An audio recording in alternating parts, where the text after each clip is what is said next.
Monday Night Lights, Monday Night Lights, Monday Night Lights. Let's talk about what's been going on at Viking Ice Arena. You've never seen a league so exciting and tough and fast. It simply must be discussed on an equally exciting and tough podcast. What's it called? Monday Night Lights. Yeah. Monday Night Lights. Monday Night Lights. What's been going down on the ice? Who are the leaders? Who are the failures? The Ducks, the Tigers, the Nordiques, the Whalers, the Seals, the Americans, the North Stars. Who's gonna stall? Who will go far and earn the keg? Who's gonna earn the keg? We'll find out in time. Give us a holler on the whoop line. And the Monday Night Lights podcast is back. Finally, Brian Piercy here, along with Charles Mackey, Jeremy Cohn. Andrew Hedges is in midseason form and is late as always. He apparently will be here later. But how you boys doing today? Doing great. I cannot forget about that song, man. It gets me going every single time. It does get me amped. We should probably play it before every game on Mondays. Like kind of like a national anthem. Yeah, there was people making the suggestions of like editing out the Ducks, trying to throw the Maroons in, but it just takes it out of place. It might sound weird, so yeah, just make a hard edit. Maroons. it's like don't even try it. Yeah. It's like Gilligan's Island, where all of a sudden they changed the last verse when it was like others, and then they did it to the Professor and Marianne. It just wasn't the same. Right, yeah. I don't know. So first of all, we're trying out a new platform. We're going over to YouTube here. We've heard some people suggest that. They said they like it better, easier for them to get on there. And also, honestly, it makes it easier for me to not have to actually upload the video later. A couple other points of reason why we're giving it a try is if you actually jump into the feed late, you have the ability to rewind and start from the beginning before the video kind of goes. So you have that DVR type feature. As always, give us a call on the Whoop line as well, 714-75-WHOOP. We got the email address podcast at mnlhl.com.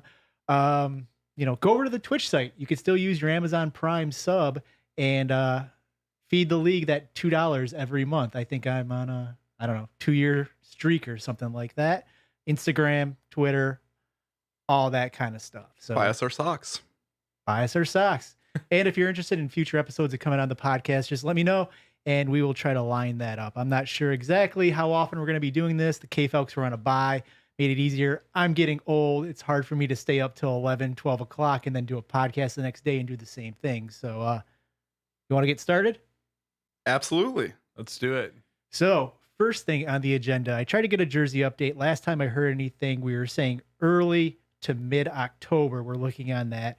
Just for some clarifications for when with the company is, we were a little bit late with getting the orders in than what we expected. We had a couple people who couldn't finalize the colors of what their jerseys were supposed to be, and they wanted a lot of small little changes on it. So took a little bit longer than we expected, but we're still 3 weeks out or more. So, all is right with the world, I guess.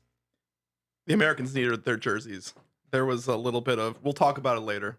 There was a little bit of controversy, having a little bit of issue with team bonding. I think the jerseys will really get us into our mid-season form. But until then, we're gonna have to figure something out. Go to therapy. I don't know.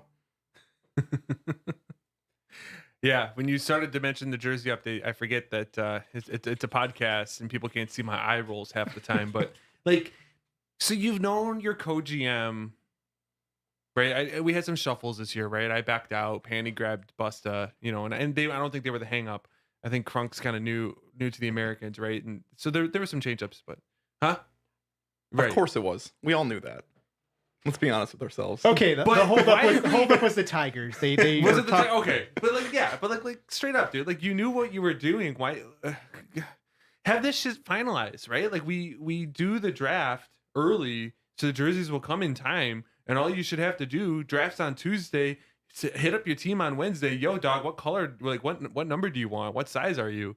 Order them on Thursday, right? Why are we waiting 2-3 weeks afterwards? It's obnoxious. I think, to be fair, there was a couple little modifications. We had to have a little bit more help from the company than we normally do, but main colors should have been picked by then. Mock-ups are coming in, and then all of a sudden at the last second, it's like, no, can we get a dark blue? Can we get a black? Can we see like these 5 different color combos? Let's finalize those well before the draft, at least color-wise. I can see here's a mock. We want a small little changes here or there, but primary color should be picked out at that point. Absolutely. Yeah. So there has also been some talk, I know, in WBW room and then also in the Ivory Tower. Should we start considering to get different types of jerseys? There's those printed ones that K-Felks had. You can make them look just about any way you want. They typically have a lead time of 3 to 4 weeks. And I know Weaver's team, they even have a reversible one that is printed on both sides. They have a home and away. Is that something that you think would be a good idea for the league to consider? I'm a huge fan of the quality of jerseys we have right now. I don't know. I really like that. It looks the sewed on. Looks great. It looks very feels authentic. good. Yeah. And I don't know. I think it fits right too. And then I can wear it to like a baseball game or something when I got my Tigers jersey. Take it to the Tigers game. People give me looks, but That's I because you're feel wearing a right. hockey jersey at Comerica Park, dog. Well, it's either that or the Saltillo jersey. Which one do you want? You gotta wear the Saltillo Chihuahuas, dude. Well, what's Priya gonna wear? Fair. Whoops, my bad. Cone, what are your thoughts about the? So I think we were spoiled from the get, right? By having nicer jerseys from the beginning. I really see no issue with doing a jersey that's printed, and then I love the idea of doing reversibles because then every team can get their choice of what they want, right? You don't have to have this conversation of who's wearing dark blue versus this, and you have the other sides of white, and when you're playing that other team that matches, you just flip it over. It's no big deal. Who says you even have to go a white and a color? Why couldn't you go like the Nordiques go We a could do blue and a blue red? Right? Primary colors. Absolutely, dude. And they decide that that's the night that they're going red. Kind of like the Lions going all white on Mondays. It works out great for everybody. Except for the final score, but but I look don't know. good at halftime, Piercy. I don't know. I'm at the point where I think we should just look for the printed ones. If we could guarantee something that's there beforehand, 4 weeks in, if we could have a home and away, I think it'd be worth it. I personally don't really care about the quality of the patches being sewn on. Have I worn those jerseys like rarely outside of MNL? Maybe if I'm subbing for the Whalers. Yeah, I'm going to wear them. Drop in hockey, I might grab one of them, wear them.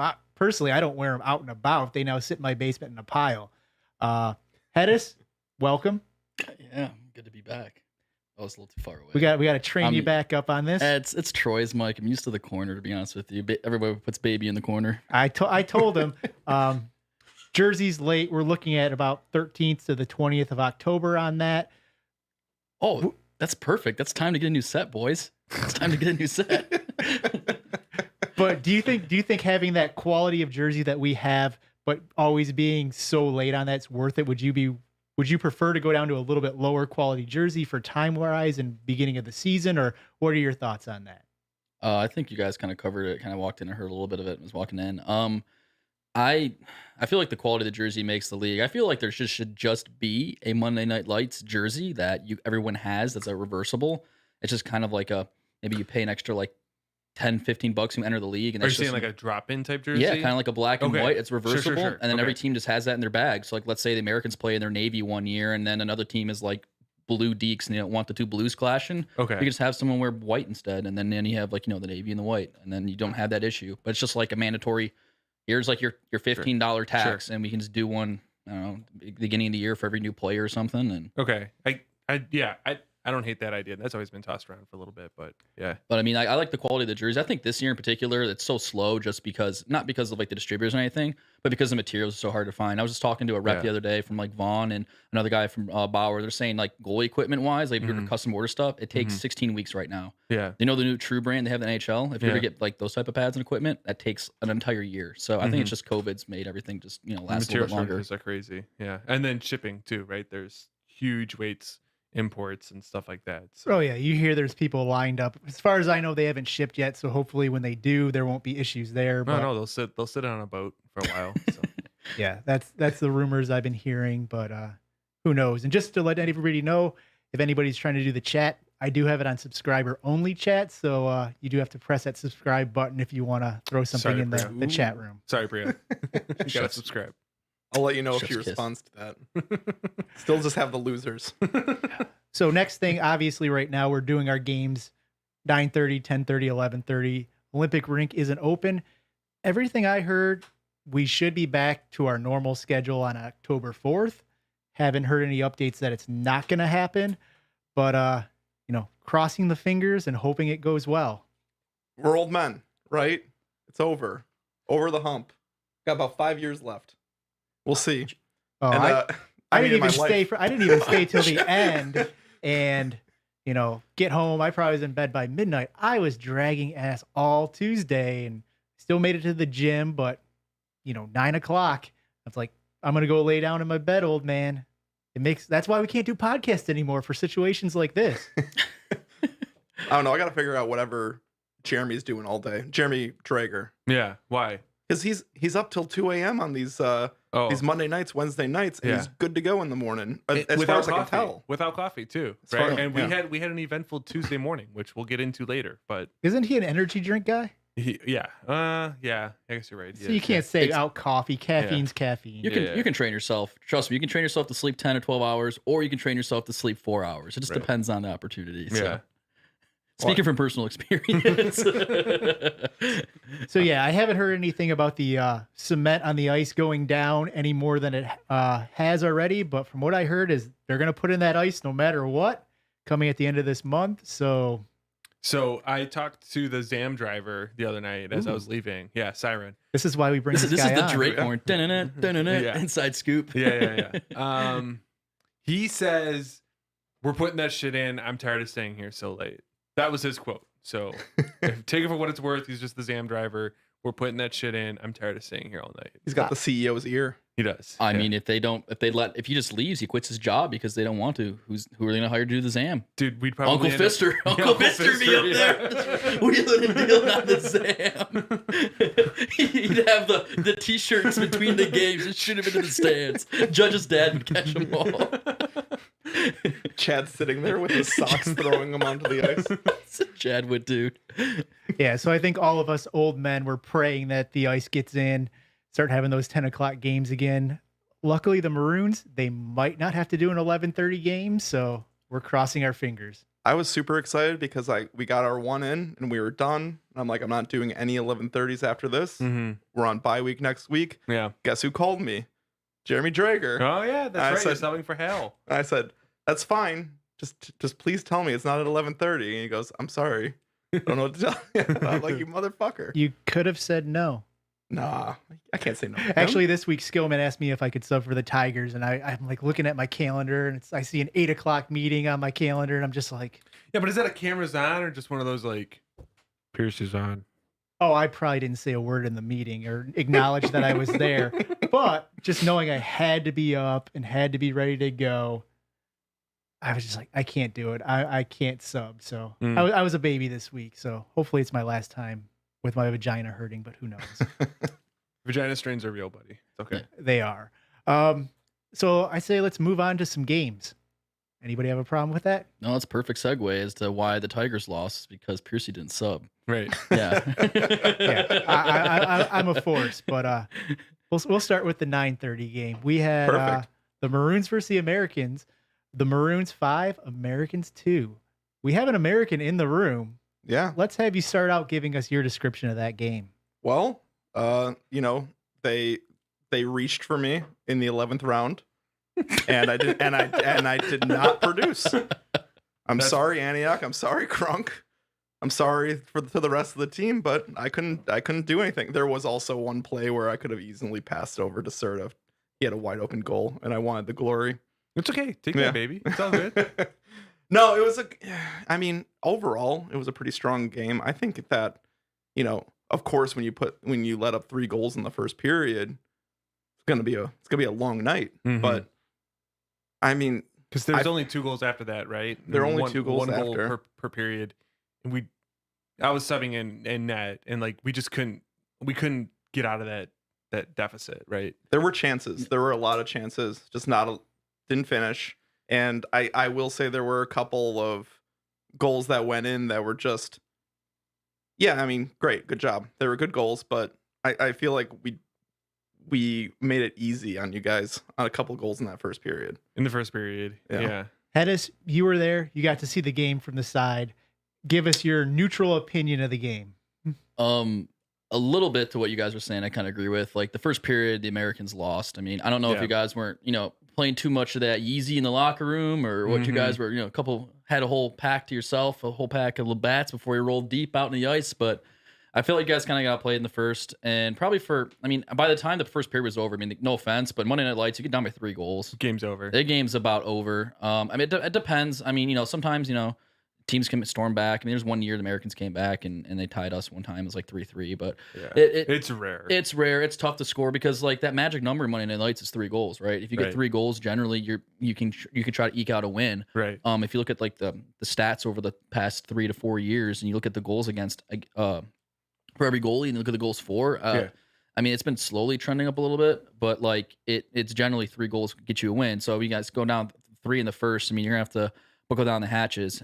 I don't know if some of the Americans' defensive pairings, like I don't know if like your assignments, if you guys like specifically assign like Dave P and Crunk against like Sugar or how you guys did it, but I felt that some of the defensive pairings, like you guys may have like the talent on your team, but you guys didn't like properly like assign or be like very dutiful about who was on the ice when they had their they're kind of like their star line out there until about halfway through the game. Then I started noticing it was like Crunk and Dave P when Sugar was out there, and then you had like Antioch out there against them, so you could let Serta do his thing against the other line. So I felt like if you guys kind of were a little bit more prepared going into the game, maybe, and you had your assignments, kind of like a better game plan, you guys probably would have been a closer. It wouldn't have been 3-0. It might have been like 1-0 or something. But even that being said, they did have a lot of chances against UConn. I mean, and there were quality scoring chances. It wasn't like you kind of got shelled a little bit. Yeah, and even going in the second, you were kind of shelled a little bit. But like once you got your feet underneath you, like you said, it was a 2-2 game after that. And sure, it was kind of like a garbage time goal the last 3 minutes. I think you guys got a goal, let's make it 5-2. But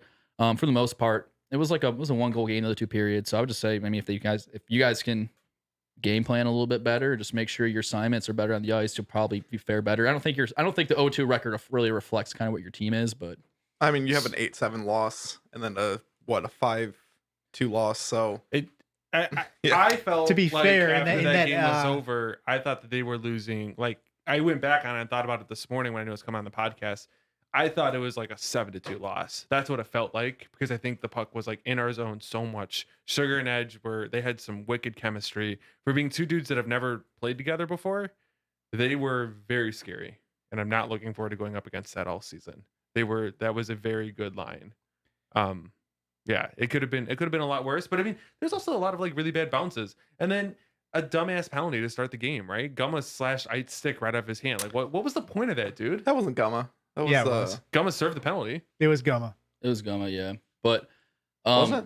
I mean, he's probably going to sure, claim that Ite did something to him, which is maybe completely possible. But dude, why do that? Why do that after the play? Draw the penalty and go on the power play instead of being on the penalty kill, right? And then realistically, Gumma could have got a misconduct, unsportsmanlike, because he was arguing with the ref for 5 minutes before going in the box as well. Right. I know. I mean, it is what it is, but we're trying to cut down on that kind of stuff and let refs know to do that. Where if it was me and he wouldn't go in the box, I might have just teed him up for another 2. I was sitting right next to the box when they were coming over. I don't think he was like really trying to jaw at the ref and tell him like F off, like Mount Clemens, Fraser hockey, like screw you, ref, and like throw like banana peels at him and stuff. But like he was just saying his thing, going to the box. But what's there to argue? Shut up!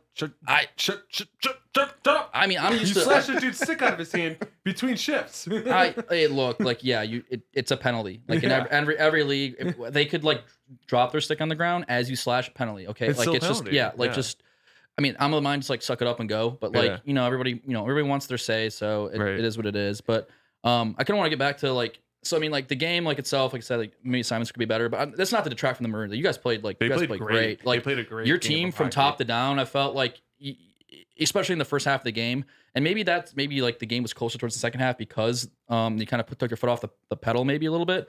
But by the same token, like you guys, like you could just roll your lines. Like having the ability to have like Q up there and then like Sugar and Ed, like I felt like it was just an onslaught. Like you could deal with Sugar and Edge, and then the next line you'd have like Peso out Q-tip, there. and Ike, yeah, right? and Ike, yeah, it's just so much speed and puck control, which worked against the Americans. But again, I like to see what happens if you guys play like another team that maybe has a little bit, more top end, like sulky candidate type of forwards like Pete out there to shut down a line. Right. And then like, they're going to hit you in the counter. Is your defense quality enough to kind of stop those counter chances? Oh, it was definitely, I guess I'll start out with first. I think the score made it look closer than it actually was. I agree.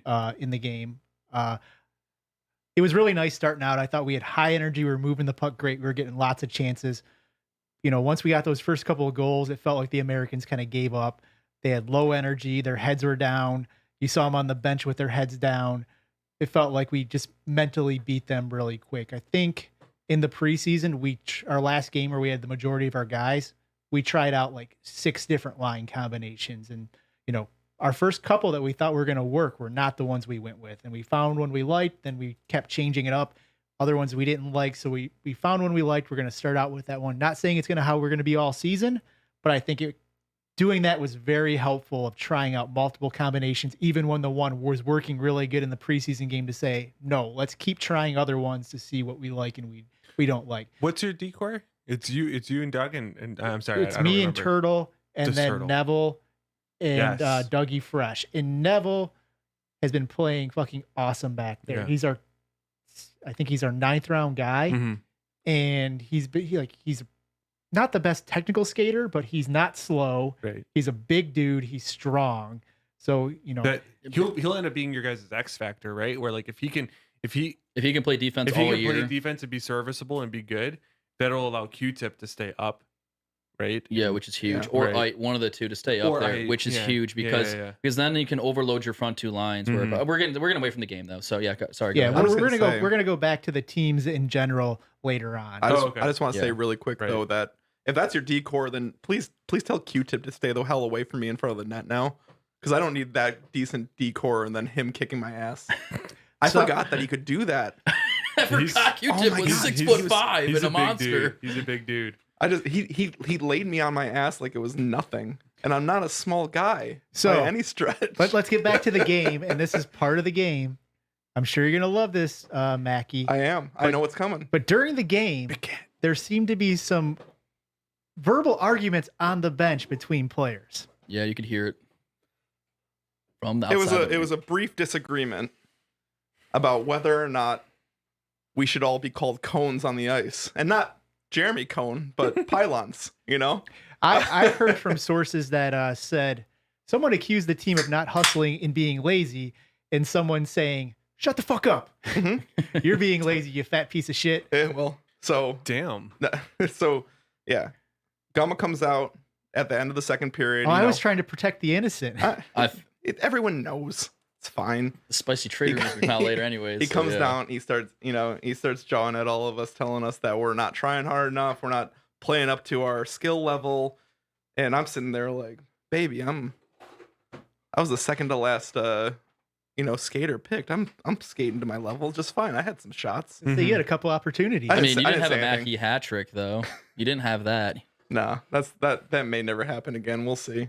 Sorry, we're getting sidetracked. Continue. My bad, man. But yeah, and then so he said we might as well just put a bunch of cones on here because we don't need, because we're not trying hard enough, we're not pulling our weight.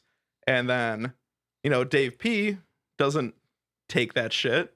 He's born and raised in Southeast Michigan, right? Dave P doesn't take any criticism. Yeah. Period. Pride of Warren.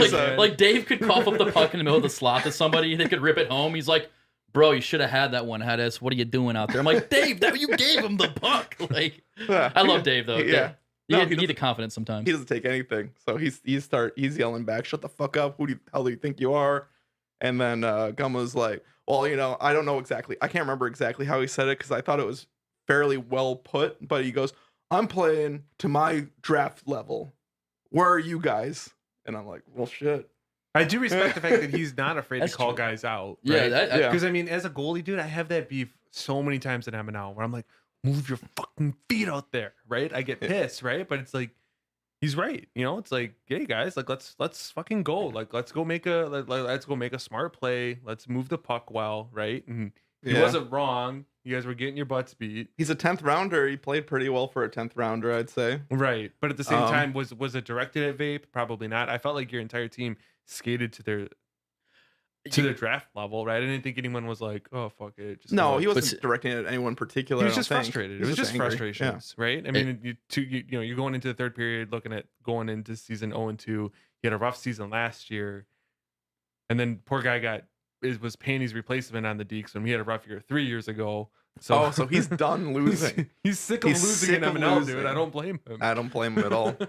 Yeah, it's fine. That's the biggest thing to me though, is like, I mean, he at least he stepped up, right? Because I don't know what type of leadership. Every team, makeup has like guys that be provocative, be bombastic, talk, or like strategize, whatever else, or be a leader on the ice sometimes that you need, or some guys, some teams have designated guys. Maybe it's like the GM that does it instead. So every team's makeup. I don't know how your team's made up, but from the sounds of it, I mean, if no one else was really talking, or maybe you're just trying to get the boys fired up, a little bit of peso. Let's fucking go, boys, right? So yeah, but my it went like that though. So the second rumor of the night was, after the game, there was an argument in the locker room, and a player might have demanded a trade. The same argument happened in the locker room. Okay, it was still Gum and Dave P. Did it never stop? As far as I can tell, it's just locker room. It just happened again. He came out. He was still fired up. He's frustrated, and Dave P was still not having it. Such is life. I mean, it can't be all cupcakes and sunshine like it is over there in the Maroons locker room, right? Although there was beer and donuts in the locker room. So what did you guys have over there? Yeah, so at the very least, we had beer and wins. Oh, well, points. Okay. When you can't have points, at least you can have a couple donuts. At least have a couple donuts. Yeah, Simonelli's a great guy, bringing in donuts. He's a beer donut guy. He's great. It's such an odd combo, but I love the combo, and I love him that he brings it in. I have nothing but nice things to say about that man. But I will say, I think that the trade rumors are unfounded. I never said anybody was trying to trade him. I just heard someone was demanding a trade. That's what I mean. The demands.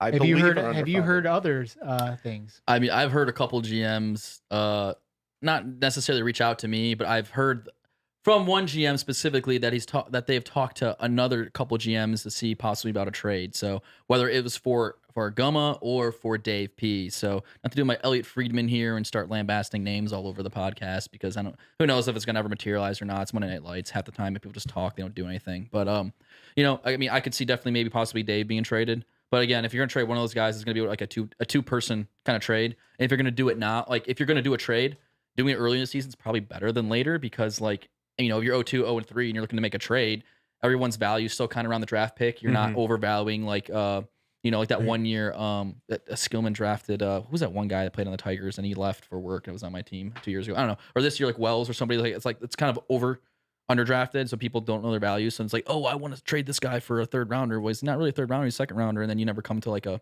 agreement. Right now, everything's kind of associated to your draft pick value. So it's probably easier to trade for somebody, and it's probably also easier to get more time in a gel with your team. Mm-hmm. But so let's move on to the next game. We'll come back to the teams later. Second game of the night was the Seals primetime game versus the Whalers. Seals won this one 4-2. We're gonna start with Hedis.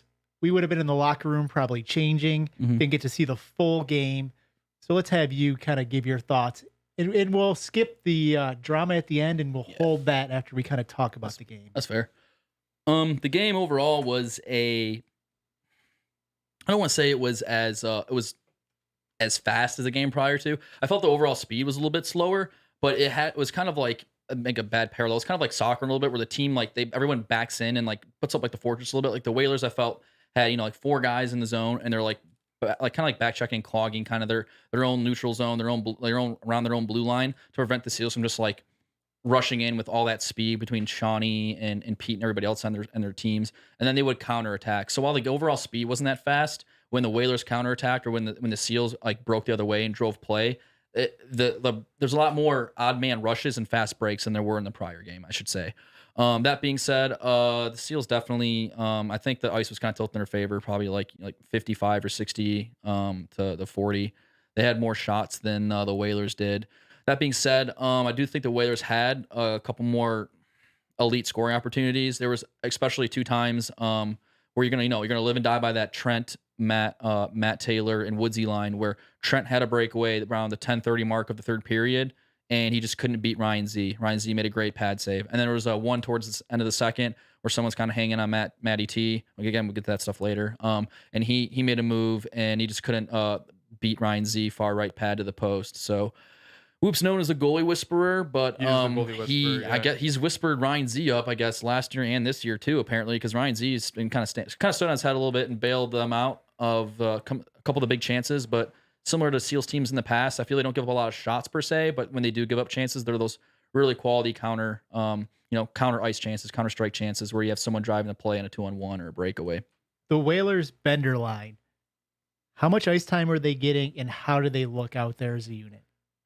Honestly, when like the first half of the game was going, I say it was 50-50. There was a couple times where you could see that like Dylan was kind of, gas, like, stick on hips, or like Justin was kind of the same way a little bit because they were out there for like 2 minutes, and then like the other line would take 2-minute shifts. So I felt it was kind of even towards the first half of the game, but when they realized it was a 1-goal game kind of towards the middle of the game, and it was kind of like swinging the other way, and they're trying to get, catch up and, close that gap, they started kind of putting out the star players, or like Trent would leak out like one shift early for Sips, or like Matt would leak out for like one shift early for Dylan or something, which, that's fair. That's fine. That makes sense. Every team kind of does it, but like, especially them that was really relying on that, death or taxes kind of a thing, where it's like, you just either like the second line's death, but if they get by a +0, you're fine. And then the first line's, your taxes are not there, tax for 2-3 goals a game, you're fine.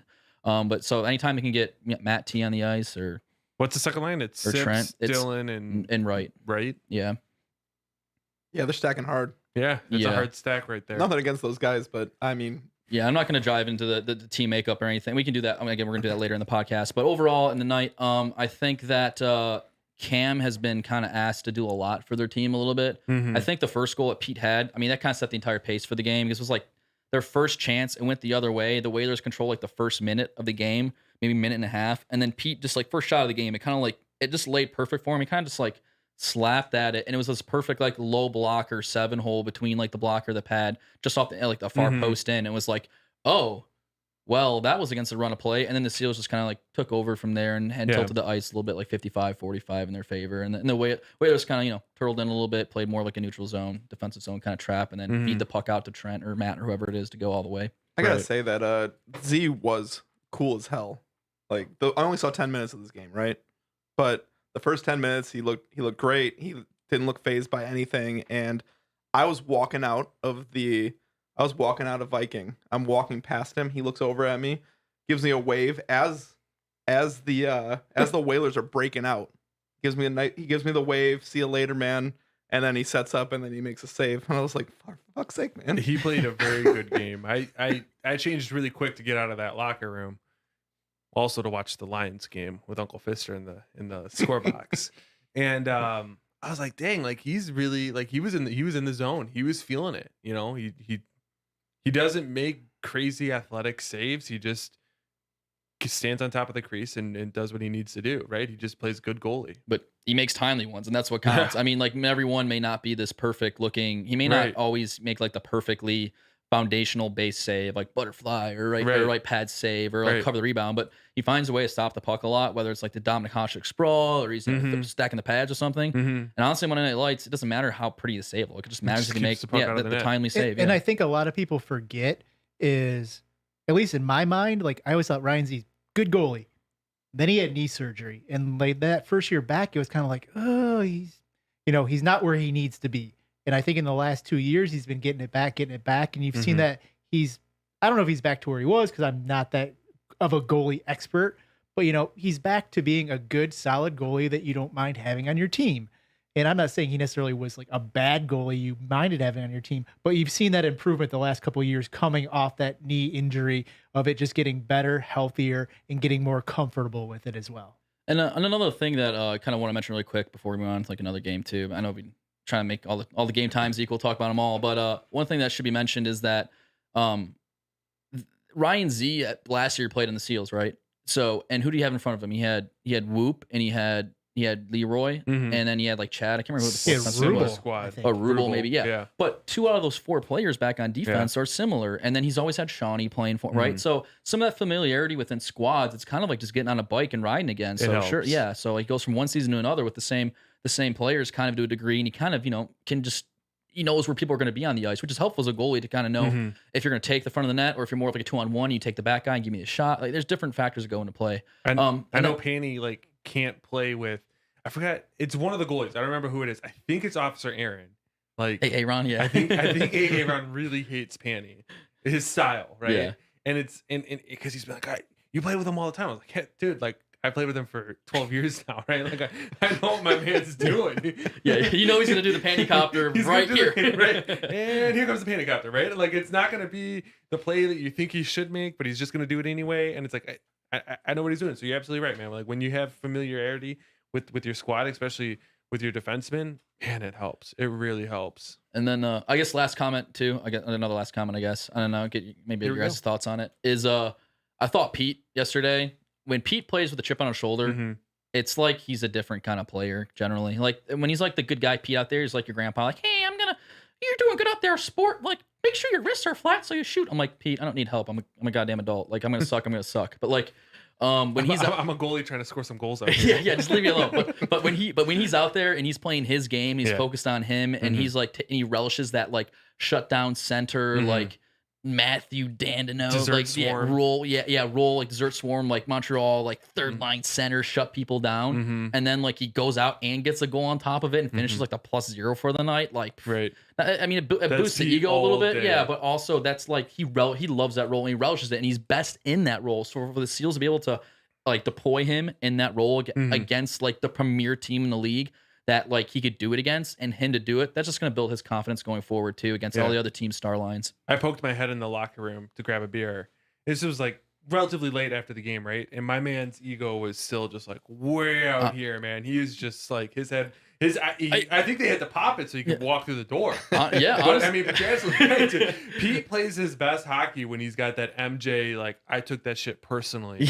That's when Pete plays his best hockey with a Labatt in hand instead of the whiskey because it's Monday Night Lights. Yeah, right. Someone else with a Labatt. I took that. People said Matt Tiller's the best player out there, and I took that shit personally. They said it wasn't a first rounder. I took that shit personally. Takes a drink. Dude, He wants to not be a first rounder, but Well, But one, don't call him a deep second down. rounder. But deep down, yeah. one, I don't think his ego is any different than ever before. It's always been high. But we have to move on, not to another game, but to what should be the main event of this game. In the third period, later in the game, throughout the game, Matt Taylor wasn't happy about how he's being played. Matt Taylor, in my mind, he's one of those guys that are going straight at people. He's going to give you a body. And, he seems fine, like to take a little bit back. But he thought Wells gave him a cross check to the throat. Got mad, dropped the gloves, and he wanted to fight him. I was watching the play. I didn't see the cross check movement. I don't doubt that he got hit in possibly the throat. I didn't see a cross check movement for that. When you're coming at people where D-League sticks kind of move up, did anybody else kind of see a cross check to the throat action there? I personally did it because I wasn't looking at the ice, and then my head was turned to talk to somebody else. Excuse me. And I looked back in the ice, and all of a sudden, the gloves are dropping. And I'm about to swing. I'm like, oh, whoa, I missed it. But I mean, I know for a fact that whether it happened or not. I mean, there's a couple times throughout the game where like I've seen him, like he would skate by. I mean, he's a play driver, right? A lot of times you get centers in the game, especially in NHL and other ECHL, whatever league you want to name it. Your play drivers are generally your centers. Like you don't have a lot of wingers that are your play drivers. Sometimes wingers can be. It just depends on the skill set. But he, like, especially in the Whalers, the way they built their team, him and Trent, like they're the play drivers, right? So if he's breaking out the puck and he's got the puck on a stick and he's drawing 2 or 3 guys to him and he's got so much speed, like people are gonna slash him. Well, I mean, and that one breakaway I mentioned, third period, at the beginning of the Whalers breakdown. Like when you come across and went far pad on Z, I mean, I felt that was a slash. It was like a BC 2-hander. It looked like me out there trying to chase somebody, and Rubel's like, "That's a slash, Hedison." I'm like, "Oh, it's not. Yeah, it's a slash. 2 hands." But like they didn't call it. So, I mean, after a certain amount of time of no calls, I can see the frustration built up. But if you felt you got cross checked in the neck, whether it happened or not, I mean, there's a tipping point. It doesn't matter who you are in the league. I feel you're gonna get mad and something's gonna happen, whether it's for good or bad, I guess. Right. Sugar and I were watching the game together.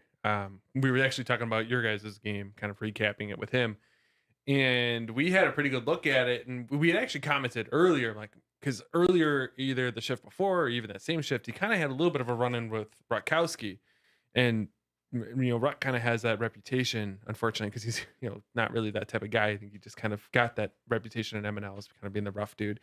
And I was like, oh boy, here we go. This is gonna get the Whalers down by 2. This is gonna get ugly. And we really started watching it, and I didn't see a play where like Wells was like intentionally 2 hands, I want to go for your fucking neck, to justify dropping the gloves and like charging the dude. I saw a stick up and maybe a bit of a defense, or like, hey man, WTF, but I don't know, man. It was there contact? Absolutely.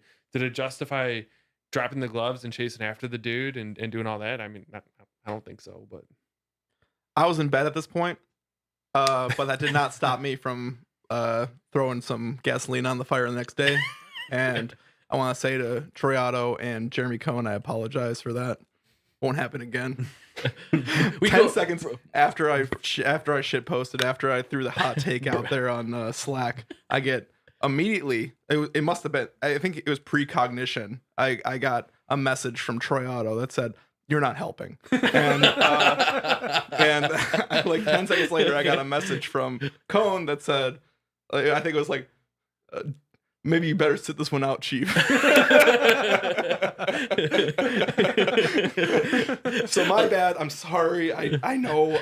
I get where he's coming from, though. I totally get where he's coming from. And being family with Sugar, like every family function we talk about, I get slashed. I don't get slashed on my Tuesday league. I don't get slashed on any other league. It's only in this league, right? And it's like, I get it, right? But I don't know what the answer is, man. I know that isn't the answer. I get his frustration. I totally do. I don't think that's the answer. Yeah, I would say, What should we do? there are some guys in the league that essentially initiate contact on purpose, or they don't care about contact. Now, not to say that you should be slashed because of that or cross-checked because of that, and I try not to do that. But in a league like ours with lower level guys, or guys that don't even control their sticks as well as a higher level, stuff like that can happen, not even on purpose. You got to realize that. So when you're going into people, almost with your shoulder down, or you just don't care because you're that much skilled than them, it's going to happen. It's kind of like, I guess the point is, and I hate to say this, is like, are you too good for the league? And if you're playing, you throw one of us in with a bunch of middle schoolers, we start running them all over, and someone kicks us in the balls. It's like, well, the kid was kind of immature and just did it. Whatever. That's actually a bad analogy, but whatever. It's a bad analogy because you got a couple benders in this room that probably would lose to a few middle schoolers depending on their skill level. Just But FYI. you're absolutely right, because I mean, he plays a very aggressive. He plays a brand of physical hockey, very game, and then he's people, so if good people at it. I'm don't not taking that back away from down, him. if people don't back down and try to stand up to him, Right. stuff's gonna happen on purpose or not. So it's just one of those bad things. And I Right. know If you let him spin you like a Tom. carousel, right? It's Yeah. like he's gonna score a goal, and then your goalie's gonna be pissed at you, and then your team loses, right? So you try to play him a little physical. Well, then he gets, it's this vicious circle, right? And But to me, fighting's not the answer. You never should be dropping the gloves.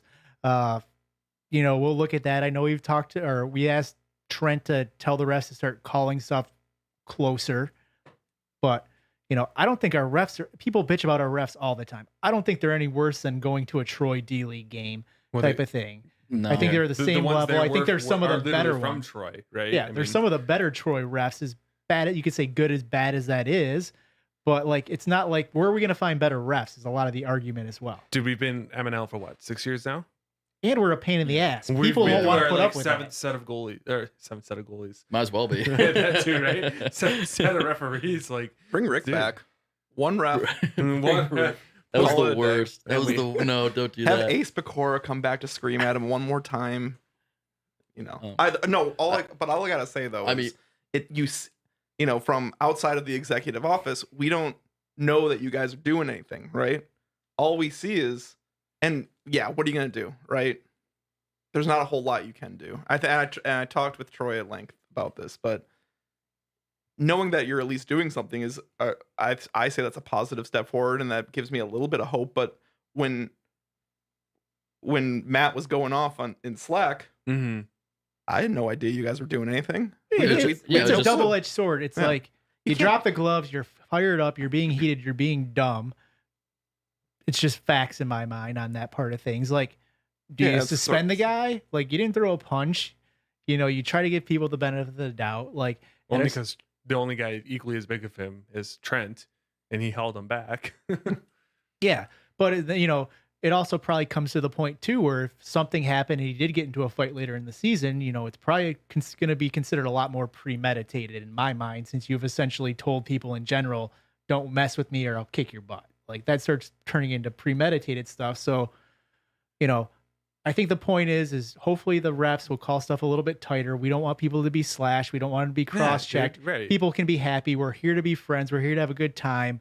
You know, you might get nicked up a little bit. It's part of hockey, but afterwards, let's all be friends, have a beer together, and have fun. I genuinely feel for him, because like no one should have to go through that, right? That's not fair. Just because you're better that you get slashed and stuff like that. But I don't know. I mean, no one wants to have this discussion, but part of the reason why I feel like a lot of people in the league, like, not I feel, but like probably some of the first round talent guys, whether it's Fister, I mean, look at Proctor, how many times he's been injured. Like same with Matt, et cetera, Sugar, probably get slashed more is because some of the defensemen we have in the league, they're not first, second, third round defensemen. They're lower round guys, because the teams are trying to put more offense so they get their better players to play forwards. Right. So I mean, if you have like me playing against defense against like Matt Taylor, or like you playing defense against Matt Taylor, I don't play defense. That's my point though. It's like we don't have. You never the foot played speed. defense when you played forward either. Yeah, exactly. Or Pierce, no one has the foot speed. No one has like the actual skill ability to do that. But I mean, like, you don't see him, like, you don't see those players getting, you know, like, I guess possibly, you know, slashed or having as many open chances when you have like, you know, they're going against like the one tier defensive line, like, you know, having Rubel and like Q-Tip or something back. Not that they're on the same team, but like putting like two guys that are like solid back there on defense, because they're, you know, they're more quality defensemen. So it feels like some of the benders, I mean, the only, like you said earlier, you touched on, the only thing you can really kind of do to slow people down is, you know, play a more physical game, more get the puck on the boards where you can try to, like, you know, make them lose it, because in open ice, you're never going to catch the guy. Yeah, but there's nothing wrong with that too. I think we should be clear that there's nothing wrong with playing a physical game. Playing rough, right? It's a contact sport. I think even Matt said that when he was, you know, so angry on Tuesdays, right? It was, you know, it's like, dude, like, I get it, right? Like, it's hockey. We're gonna play physical. He's not complaining about getting hit here and there, right? But it's the vicious slashes, and I totally get it. But, you know, was it going both ways? I don't know. I mean, depending on who you ask, it was, and so it's like, It's tough. Let's move on to the last game of the night. We had the Tigers versus the North Stars. North Stars 3, Tigers 1. You know, the Tigers, they jumped out to a 1-0 start, but the North Stars answered back with 3 goals. Hedis, I believe you were there for this game. What did you see? Who would have thought, me there for all 3 games, and my team's playing and I'm not. I'm not here to. I'm gonna take my Tiger hat off, not actually like take the hat off, but I'm not here to drag my team or anything. But I definitely think we got outplayed against the North Stars. I was probably similar to like the Whalers Seals game a little bit, where like we kind of sat back in our own zone a lot and made extensive use of icings, which honestly I'm a huge fan of from my end when I'm playing goalie. Like, look, if we're playing against a top tier team and we have to, and our only way we can score goals. Yep, just like you're saying, Cone. Yep, full send. Like full sends, baby. Yeah. Worst case, you take the icing, you kill a couple seconds off the clock, right? Yeah, exactly. And like our Mackie specials, like what we call it on the K, folks. Yeah, I mean, I've got a lot better since the younger days of me. Good old half pack. I still have. Fuck. I only brought 6 beers today. That's it. It's okay, baby. That's a full box of wine. 4 bottles of wine. Let's go. All I'm saying, half pack Mackie is not just a nickname; it's a way of life. It's a way of life. Continue. Sorry. Yeah. So we were looking more for like stretch passes and stuff. We had a couple chances like that. We had I think Fem had like 1 breakaway. Skillman had like half of a chance. We had a couple 2-on-1s or 3-on-2s. But overall, that game was a 1-goal game for the entire game until like the last like 3 minutes, where we got like a fluky goal. One thing to keep in mind too is like the Tigers, I mean, especially since it's my team, but like half of our team's been out. We're gonna have half of our team out all the way up to like the halfway through October. So I mean, like Hawk didn't play, Math didn't play, I wasn't playing, Cam was playing. Like and same thing last game. We were missing like 2 or 3 guys last game too. So it's kind of hard to know what you have, especially with our team. So, I mean, it just makes sense defensively in a league that you don't really get punished by having icings to like look for that stretch pass and trying to counterattack because we don't have a lot of speed as it is. We don't have a lot of play driving outside of like Fem, maybe Bin sometimes. So it's kind of tough to really establish like a zone presence and start cycling the puck around the zone when you don't have the guys that can really do that. We got some snipers. Bin can put the puck in the net sometimes. Kimmel especially can put the puck in the net, but he's got to get in the right position first. So I thought that the North Stars played well defensively.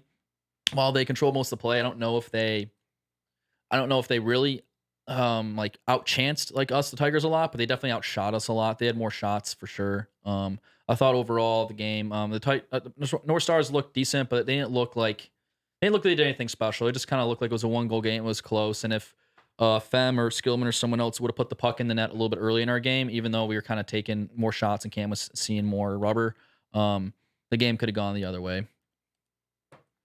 So who won? The North Stars won 3-1. But they got like a goal with the last 3 minutes. So I wasn't there for it. It was a 2-1 game all the way through most of the game. And the North Stars, like their first goal that they got that make to come back halfway through the second period was from a sub. It was from Wells. So I mean, it wasn't even from like Pfister or anybody. Pfister finally broke the Camel's back, I guess, and he got sniped Cam for like the go ahead goal. Mm-hmm. Really nice over like I think his right or left shoulder from like about the dot. But until that 5-minute mark in like the third period, I mean, it was a 1-1 game. I mean, it wasn't. Yeah. So even I rolled out, not gonna lie, after the dramatics. I was like, it's fair. I'm out of here. I made it fair. till about My midnight. I think it was 1-0 when I left Tigers, and then I woke up in the morning and it was like 3-1. I was like, "What?" I was kind of surprised by that. Yeah, unfortunately, outside of like really kind of like Fem and Kimmel when he's going, it's kind of hard. It's gonna be kind of hard for the Tigers to score some goals this year. But I mean, Kimmel had the game on stick probably 2 or 3 different times throughout first, second, third period. Kimmel's been getting a lot more looks lately. Yeah, and if he just buries one of those a little bit sooner, it'd be nice. I know Aaron made 1 or 2 nice saves. I think Skillman had one in the first where he had this like nice tip, and Aaron Wright had his glove down more toward by his hip and a butterfly, and Skillman wasn't ready for him to have it there. He's used to people having it up high or something, and it went right in his glove. He's like, damn, what a save, damn. But yeah, I mean, Troy looked good back on defense. He looks better on forward, from my opinion. But I mean, they're kind of doing what they're doing. They're just trying people out positions, trying to see what works for their team. Thought Pfister played well, did Pfister things. I mean, he was definitely frustrated because he wasn't getting like any one-on-one opportunities or even like with the goalie, I should say, or one-on-one even with the defenseman and trying to beat them and going on the goalie. That's where he excels. Open ice, right? Similar to Matt Taylor. But yeah, the North Stars definitely cycled the puck a little bit better, and they definitely did like the dump and chase kind of thing. Like Rattler, I didn't really know the first time in like forever. I didn't notice Rattler in a game. I'd watched the Monday Night Light Championships last year. You guys streamed him on Twitch, all over the place. And then the year prior, I watched him. He was all over the place too for the Seals. So I mean, but that was the first game in a while I've seen kind of Rattler kind of just like float a little bit. He wasn't really effective, but Chad played well. There's 1 or 2 chances Chad had, and he kind of set some people up. I know Chad's gonna be like tip jar. Yeah. Sorry, Chad, you sucked. Okay. Yeah. But yeah, no. Chad played a terrible game. Yeah, Chad played a terrible game. He's a ghost, didn't even notice him. Yeah. So yeah, there was a possible like a penalty, maybe like the third that ended up not mattering because the North Stars Pfister's got a goal, but it was like a 1-on-1. It was him and Dougie was subbing in, I think, for us Tigers, and they were like fighting around the net like a half breakaway sort of thing. But overall, yeah, North Stars. I want to say the better team won. I'd say the team that had more control of the puck won. Okay, yeah, sounds like it was a good game. It was about low drama. Yeah, like 55-45. It was like almost like a 50-50 game, pretty much. But and that's very similar to how our game against the North Stars was the first game. We were on the bye week this week, so unfortunately, the other 3 guys didn't see the game. Any other thoughts on the game before we kind of go on to? I watch out for Skillman. He does good stuff. Surprised he didn't do it on Monday, but we'll see. Because it wasn't the finals. Yeah, because he wasn't subbing. That's true. Okay, so we're gonna go on to the power rankings. We're gonna go through them. We're gonna just kind of do some from the draft to now kind of stuff on that. It's just a way to review since we haven't been doing the podcast quite as much. So, Mr. Troy Otto's power rankings, starting out with the Seals. General thoughts on the Seals, and has things changed since their draft to how you're seeing them as of now? I mean, I thought they were a top 3 team when they were drafted. They look good. It's hard to deny any team with Shawnee in it is going to be a bad team, right? and he gets better every year. He's a fine wine. I gotta He stop has saying gotten that. better with The wine. poor guy's engaged. He doesn't Yeah. need me pumping his tires, right? But no, everything I see about that team is solid. And then watching Pistol actually find himself a little bit was pretty nice Yeah. for the 10 minutes I saw him on Monday. And who did Panny sub for? One of their forwards. Right, which was actually fun to watch a little bit too. It was. Watching him on forward is always Was it always Manny? a pleasure. Panny, yeah, it was Manny. Panny. Manny. It was Manny. Yep. Panny for Manny. That's right. Yeah, I think they're Yeah. pretty much who we thought they were. Yeah. You look at it, you always thought they were a solid team. So obviously, I think we all think they're going to be making the playoffs. Yeah, so I mean, I had them like similar to Charles said. I had them in my top 3 prior to the season start. I think I had them number 2 specifically, just because. I mean, we haven't gotten to your team yet, but I had them like number 2. So I mean, their big thing is Whoop always takes flyers on random guys, right? And so and he And can it always he can fucking pays and, out for him. yeah, I was about to get that, and he can do that because of where. I mean, this is a whole systemic thing. I want to bring Yes. up in a later podcast No, about draft bring it up picks in the now. ivory He tower. says we're allowed to talk oh about my drafts. sweet God, you guys and your draft picks and where the GMs fell Because this Whoop year. is allowed to be an 11. It's That's in- bullshit. Yeah, that's like some of the people. He where wasn't they were- No, 11. he was the 10th, but like Who's their 11th round pick then? I think he Their was a, goalie. he was an Ryan 8. no, it's Okay. been not a Whoop, no. Whoop was like an 8 or a 9. But I mean, like Skillman being a 3rd rounder and but Dylan being a set. Dylan's not a set. Dylan can barely skate. He's like an 8th or 9th rounder. And then Trent's gonna be number 2 round again. But I mean, like he's already Part of first round Dylan's guy. ranking was because Trent was a second. Yeah, but I mean, I just You got it when you're giving Trent that like the second to last pick or the last pick in the second round. Dylan's got to be bumped up. It was like last year when I was the first pick in the 7th round. Like yeah, I was type gonna of say thing. because like you and Dougie's like rankings, when I was looking at it, like where you guys went this year, I was like, what? Like Dougie is not. I think Dougie was ranked what 7th. When I was looking at the draft rankings where he went. But Uncle Whoop did. I mean, he I'm like, like- you said, he always takes a flyer and he's not afraid to be the goalie whisperer. And like he took a flyer on Dale, right? And he's super high on this guy, and he's a great dude. He's really good at rushing the puck. I think he's going to be very dangerous. I think he's going to be, yeah. And then Look for the Yeah. Seals to be making their 7th straight MNL playoff appearance. And that's the reason why I want to bring it up is because I feel like where they were able to draft, like Shawnee, they're stuck in that middle round, Yeah. right? Like, so they're always able to, they're never gonna get the turn. They're never gonna get like the first overall guy, but because like Shawnee's right in the 3rd, 4th, and because the way Monday Night Lights does it, instead of just Mhm. like, okay, well, you happen to win the first overall from the ball, but your guy is a first overall guy, you're just gonna have to ship your first overall pick. It is what it is. Like, Mhm. I mean, that's what I would assume most people they would do, but I know you guys kind of I tilt it think we kind of differently. like what we locked them into the 4th, right? Yeah, but like, Well, Shawnee the last couple of years was like 7. He was locked in. And we're like, no, that's not happening this That's year. not So he went happening 4. anymore. Yeah, so like but like they've never been at like the top end. Like being that 4th through 5, 6, 7, you can kind of when the middle rounds come around because the way that the draft works in the turn, you can kind of take a flyer sometimes and get away with it. Right. And Whoop is we've all kind of sat here and said a little bit. He's been able to in that like early to mid, like that 3rd through like 5th round, he's been Yeah. able to find like those guys when they're on the turn or when like they had that middle pick, like I don't know, like the 30th, 5th or whatever this pick, or they've been able to find that guy every single year that plays above like their draft pick style. And it's kind of funny because if you look at the North Stars and Troy, now I kind of segue into like, I don't know if we're segue into the North Stars, a different team, but if you look at Troy, it's kind of the opposite end because like Troy ends up either being like towards like the end of the draft or when he has been in the middle of the draft, he ends up taking a flyer on somebody, and they always don't end up being like they may not end up being like you know where Exactly they were. where, yeah. He's the opposite, right? His Yeah. flyers don't work. His flyers Right. are always like a draft pick after or two. So Uncle So, Whoop's good at I think gambling. we're all in agreement. The Seals, they're going to make the playoffs. They are who we thought they were. Contender for the bye, contender for the keg. yeah. Yes, Yep. absolutely. We'll move on to the Maroons, who are number 2 on the list. Now, the Maroons and Troy's preseason power rankings were 6. That's insanity to me. Basing off, Was he doing I- meth I don't want in to a back alley? It sounds like your behind opinion. is- MGM? We're going to wait on you for a second. No, he Based on buys his shit. what you thought about the team on the draft versus what you saw in week 1, Cone, have your thoughts changed at all? You guys played a very good game. I'm not taking anything away from that. You guys played really good. You guys controlled the puck. Your forwards are very dangerous. I would be very nervous if I were you that that's going to be a bit of fool's gold. And I don't think every game is going to be as easy as this one was for you. It's MNL. I don't think you're Things should number be two. close. I don't think you're number two. I think you guys are going to be a middle of the pack team. That's fair. Charles, what are your thoughts? I'm largely in agreement. There was a lot of at least on there was a lot of cracks, I want to say, even against the team that was playing as poorly as the Americans did on Monday, that make me question a number 2 power ranking. But I'm not saying you're a bad team. And I think that they are a pretty good team, but you know, a 4 seems more reasonable after I mean, obviously, yeah, there was other teams that played poorly, but I feel like that's where it's going to settle in. Yeah. Middle of the season's probably going to be around a 4.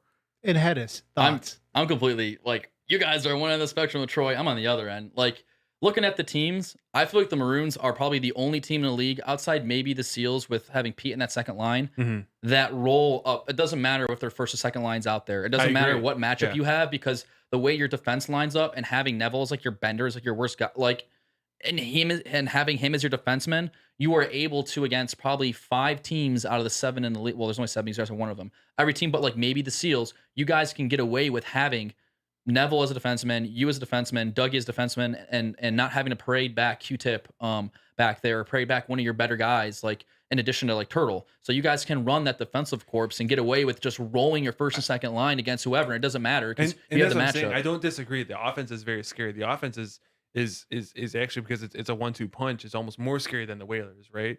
That L1 for the Whalers can put up massive points. I'm not afraid of L2 as a goalie, right? No, I was afraid both times. I would be like, finally, Sugar's off the ice. Well, here comes Peso, Q-Tip, and Knight. We're all capable of putting the puck in the net, right? Yeah. But like I said, I think there was a bit of fool's gold.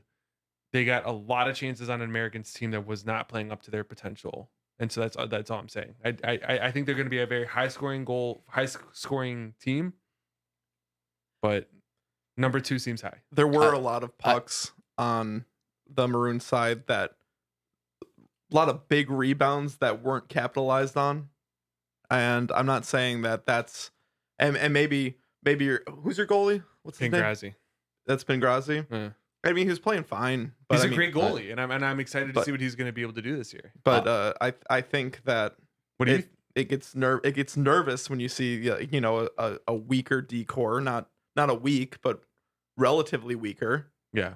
And what happens to those pucks with a team that actually picks them up and shoots the rebounds, can bury him in, right? I mean, yeah, that's what I'm saying. I think your guys' game could end up being a lot of barn burners like we saw last week with the Americans and Whalers. To be fair, you also got to consider with the Americans game last week, the Maroons scored over about half of those goals for the Americans. But I'm just saying, we set them up. You guys could have a lot of barn burner games, which is fun games to be in. Obviously, going the draft, me and Doug, we're gonna like our team. We were surprised Sugar made it to us. He seems pretty motivated. Right? He's pissed where he got drafted. Hell yeah. We like Edge from last year. A lot of people seemed surprised thinking he was going to defense. We talked to him. We felt like he could play forward. He's looked good so far. He was very good. We thought goals were kind of like the key in MNL, and we thought we were lacking outside of Proctor kind of those extra punches. So that's where we went heavy on the forwards. There, we actually thought in the Ite spot, we thought that was a defensive spot, but he kind of got left to us, so we had to take him. Best player available by a wide margin in our book, and I think we're going to make the playoffs. I think we can play with anybody. I think we can beat anybody. Obviously, anybody can beat you in this league, so I think we got a chance. I think that's all we want. I was the guy who kind of like the AutoZone in the spring. Like when he was there, we were a much better team than when he wasn't, right? And it's like, you don't normally say that about a 7th round guy, right? But he provides a little bit of spark. Yeah, I don't know. After seeing you guys draft your team, there's a couple guys that I've seen my own team or some teams before me, like they drafted people, and I'm like, wait, but Q-Tip's right there, like draft Q-Tip, and then you guys take him. I'm like, oh my god, and then like someone else drafts, and like the goalies didn't know where they're gonna go this year, right? We were towards the bottom of the draft. So I kind of like Latin prior years where goalies draft prior to, because he's kind of help build like your team, your decor, whatever else. But I'm getting sidetracked here. Anyways, I liked how you guys draft your team. I thought you guys were probably the best drafted team I think, in the league. Top even to bottom. Top to bottom, even better than the Seals, honestly. But and then ice wise, sure, this is the first game of the season for you guys, and you don't know, and you're playing against the Americans, who people feel like might be possibly in competition for the bottom 3 team. Mm-hmm. But by the same token, I don't know if I'm gonna agree with you guys if you're gonna be barn burners, but you're gonna score 4 or 5 goals every game. But I definitely think you guys have enough firepower between both your lines that you could put up 3 goals every game and give yourself a chance to win every game. And that the way you guys built your team, you have multiple people who can play multiple positions. Mm-hmm. Sugar, Q-Tip, Ite, Turtle, Edge. All 5 of those guys, heck, even Dougie is 6. All 6 of those guys could play either forward or can play defense. And everyone knows Monday Night Lights, there's a regular season and then there's a different animal in the playoffs come. Yeah. And if you have that flexibility in your roster to be able to move guys up and down the lineup to find what's clicking when it comes prime time in the playoffs to make things work, or towards the end of the season when you get those extra 3, 6, 9 points to make the playoffs, or maybe even get a bye, having that roster flexibility that other teams, especially the Whalers, for example, or maybe the Tigers, or maybe even the Deeks, for example, they don't necessarily have per se, is going to be a critical tool you got to have in your guys' back pocket. So to wrap it up, Maroons might be slightly better than people thought before the draft. We think they're probably going to make the playoffs. First overall. Could get a bye. Could be a contender. Could be a contender. Could be a I contender. think he has to be a contender for the bye, right? Now let's move on to the Deeks because we still have a bunch of teams to go.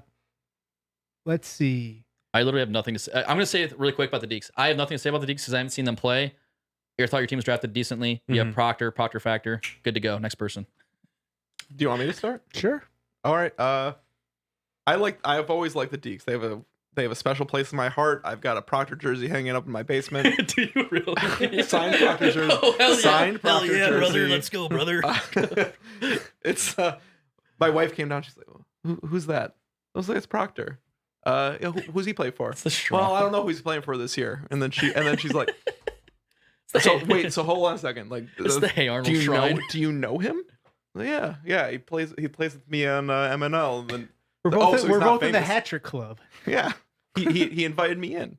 No, honestly, I think that I like the Deeks. I like them as a team. I like them what I saw on last week. Mm-hmm. I think they're gonna play pretty well. I love Hal. Mm-hmm. Love arguing with him about shit on whatever channel we're on. And I didn't see much of him last week, but saw him take a shot from the slot and got really excited for a minute. Mm-hmm. I'm like, oh fuck. Well, good thing that he fell down to them. Yeah, looks pretty the clean. Nordiques, I think they're solid. I think they're, last year we had anybody could beat anybody kind of thing. Maybe the Americans were near the bottom. Obviously, they missed the playoffs. I think this is another team right there. You look at it, solid all around, kind of did the draft they could have drafted. I don't know enough about Coach Brandon really to know his skill. I think Busta. We're still learning who Coach Brandon is, and he's a great dude. I love talking to him after the games. He's a really good guy to have. I think they drafted Cone probably too early, but then again, Busta probably should have never been a 10th rounder, so it makes up the difference. When you look at the other people, Ty and Busta probably should have been up around on that keeper level. So it makes up the difference. So, and that was their thought was okay, we'll grab me and then Hal, right? Basically they knew they were getting Hal or Charles probably. Right? And Hal, he can be a pain in front of the net. He'll get in front of the net. He'll try to push you, try to cross check you, try to be dirty. He goes to the office for sure. He'll get his stick on the puck and knock something back in. So, he'll knock a couple of them. Yeah, he's the last guy drafted, but for where he is, he's a pain in the butt. Cone will let you defend your team. Sorry, really quick. Did you guys make a trade? Or were you guys one of the teams that made the draft pick trade early on in the draft this year? I'm not a GM anymore. I know. That was the North Stars and the Americans. Oh, okay. That's what it was. I couldn't remember what teams traded stuff. Go ahead. I don't think they traded anything. I think they just drafted straight up. I like the squad, man. I from the beginning, I knew we were in good shape. Anytime you get Paulie, you're in good shape, right? And then we circle right around. We get Taylor and then Floreno. And then Floreno and Alan Z had great chemistry on the Maroons last season. And I think I think those guys are really gonna. Alan Z and Floriano have really good chemistry. I think you're gonna see a lot of pucks go in the net there. The big question is, can you keep Chris Taylor up at forward? Because that's our game plan. Last year, we probably did not give Proctor enough help for most of the year, and we had to put J-Flow up there, and it hurt us the rest of the way. It hurts you defensively, and with right? Starr being our second-round pick and never showing up, it really hurt our balance. Yeah, absolutely, dude. So, and that's kind of like what we were saying with your team, where if you can have Neville back there, it really helps, right? Where like Coach Brandon, he's like, I'm not naturally a defenseman, but I'll give it a shot, right? And he's out there, he's trying hard, he's hustling, he's making all the right plays. It's like, baby, all you got to do is just chip the puck up to 22. He wears mismatched socks. He takes it the rest of the way, you know? So I like our squad. I like how we have two centers that are kind of known for being the more defensive-minded centers, which is really going to help our defense, both in the breakouts and just those real quick shots in between guarding the back door and stuff like that. I like our squad. We may struggle to get a couple goals here and there, so I see us being a middle of the pack team. I want to mention, because I don't think we should forget this, that Hal is also a Bender that's a member of the Hat Trick Club. He is, yes. And same night you got your jacket. It was the same night, but he got an assist with it as well. So he's a one-upper too. And not to be outdone by the big cat. Yeah. So just watch out for him. He's going to be special. Actually, I think we'll finish third. So we all think they're going to make the playoffs. Outside chance of a bye, not a given. Yeah, we need to get hot and ride a bit of a hot streak, but I semi-lied. I do want to say one more thing. I did find it a little bit ironic, and Penny's going to deny this, but you could hear it on the Twitch podcast, or not Twitch, on the stream, when they ask about people and ask you, like, yeah, about the Nordiques. Like, yeah, how the Nordiques going to be this year? Like, we're going to not be deaky. We're not going to be clicky. And then you look at the roster this year, and they're definitely Nordique and clicky. All right, sorry, go ahead. Got the Big Bear. I mean, we're basically a poor man's version of the team that won a couple years ago. Yeah, so you guys just should have traded the pick and got Sugar. And we could have just gotten Sugar. We could have gotten the band back together. Yeah, get the band back together. Why not? Why not? Let's face it. The GMs, they have the guys that they like, even if they're not on the team. Like, I want to say, like, Neville, we talked about him. I feel like me and Whoop are Neville guys. Like, they're our secret guy, and we all, like, those are the two guys that, like, always want him, type of thing. So it's the same thing with other guys. Yeah. It's always like, we always try to get Big Bear on our team. Right? Exactly. And talk about not trying to be clicky deeks. Turns right around. I'm not a GM. And not a GM, they draft you. He's like, Connor, you want to be on our team? Oh yeah, Penny. He did also ask me about 2 rounds before the end of the draft. Hey, we think you're falling to us. Do you want? And I'm like, that's like 8 guys, which is better for them. That's better than their typical 9. So I guess. Okay, let's move on to the Whalers then. I'll start out with them. After the draft, they're not far off from what thinking, but I think the big thing is them trying this whole star line, Bender line. I don't think it's going to work. They may need to spread. I know they have Matt Lepoudre anchoring that Bender line, but I just can't imagine them going up against going up against the Pete, going up against Peso, Q-Tip. Like, look at that American game. They let up 5 goals, 6 goals, something like that. Like, they're just 6 or 7. They're just gonna get dominated. Like, they're gonna have to make some changes. I don't know. I feel like some of their later. What's their decor? Run their decor by me again. Sorry, I'm terrible this season. It's because we don't have jerseys yet. So they have Matt Lepoudre, McShannock, Myers, and probably Sikorsky. I mean, that's not a bad decor. But when you're essentially, it's not bad. I mean, Matt. But when you look at those forwards, though, like what the support's going to be like and passing it around and the movement that could be, that's a tough assignment for for that defensive core. I just think they gotta balance those lines up a little bit more before we fully see that. Cam's a capable goalie, a good pick there. Where'd they take him? I just don't think we can really. I think he was second to last, third to last. He was chosen after. Yeah, he was chosen to pick after me. I went Z, then Riley, then Cam, then me, then whoever you guys chose. And Grazi was the third goalie. Yeah, third, and then you, and then Kalea was the first. So I did reverse order. So. Yeah. But really tripped me up going from the bottom, buddy. Yeah. So, anyways, but I mean, maybe they could trade for the best goalie in the league. I mean, I don't know who the best goalie in the league is, but I feel like Cam's a good goalie. I mean, it's not it's not his fault so far that their Cam defense has been his GAA is not I mean, relative to what and reflective, I should say, of the type of goalie he yeah, is. and this is part of a reason why I felt like some of the players this year, like I feel like you guys need more stringent on like where like people really their actual value and not be like, well, he's maybe a second and a seven. Like if you end up in the second and that like, or if you're a first overall pick and you happen to pull the ping pong ball out and you're a first overall pick, it sucks to suck, but it kind of is what it is. Because I mean, like Dylan, for example, he's not a 7th round pick. I mean, Dylan. No offense to, I love Dylan. Like Dylan's my boy. I mean, I think everybody here knows Dylan's my boy. And it's probably everybody's like darling in the league too. I think we all know a little too much about Dylan. Yeah. Oh, way too much about Dylan. Actually, yeah. Come to think of it, I repressed those memories. but he's not. Even though he's scored for the K Falcons before, he's done things in Worms and stuff. He's not. He's not a 7th round. He's not a 7th round talent. I mean, I know he's in the 7th round, but that kind of like hampered kind of where they could go because Trent isn't the 14th overall player either. Okay, so then he's a 1st round pick. So then make him a 1st round pick. And then they forfeit getting Matt Taylor and goes to the next team. And it goes back all the way around.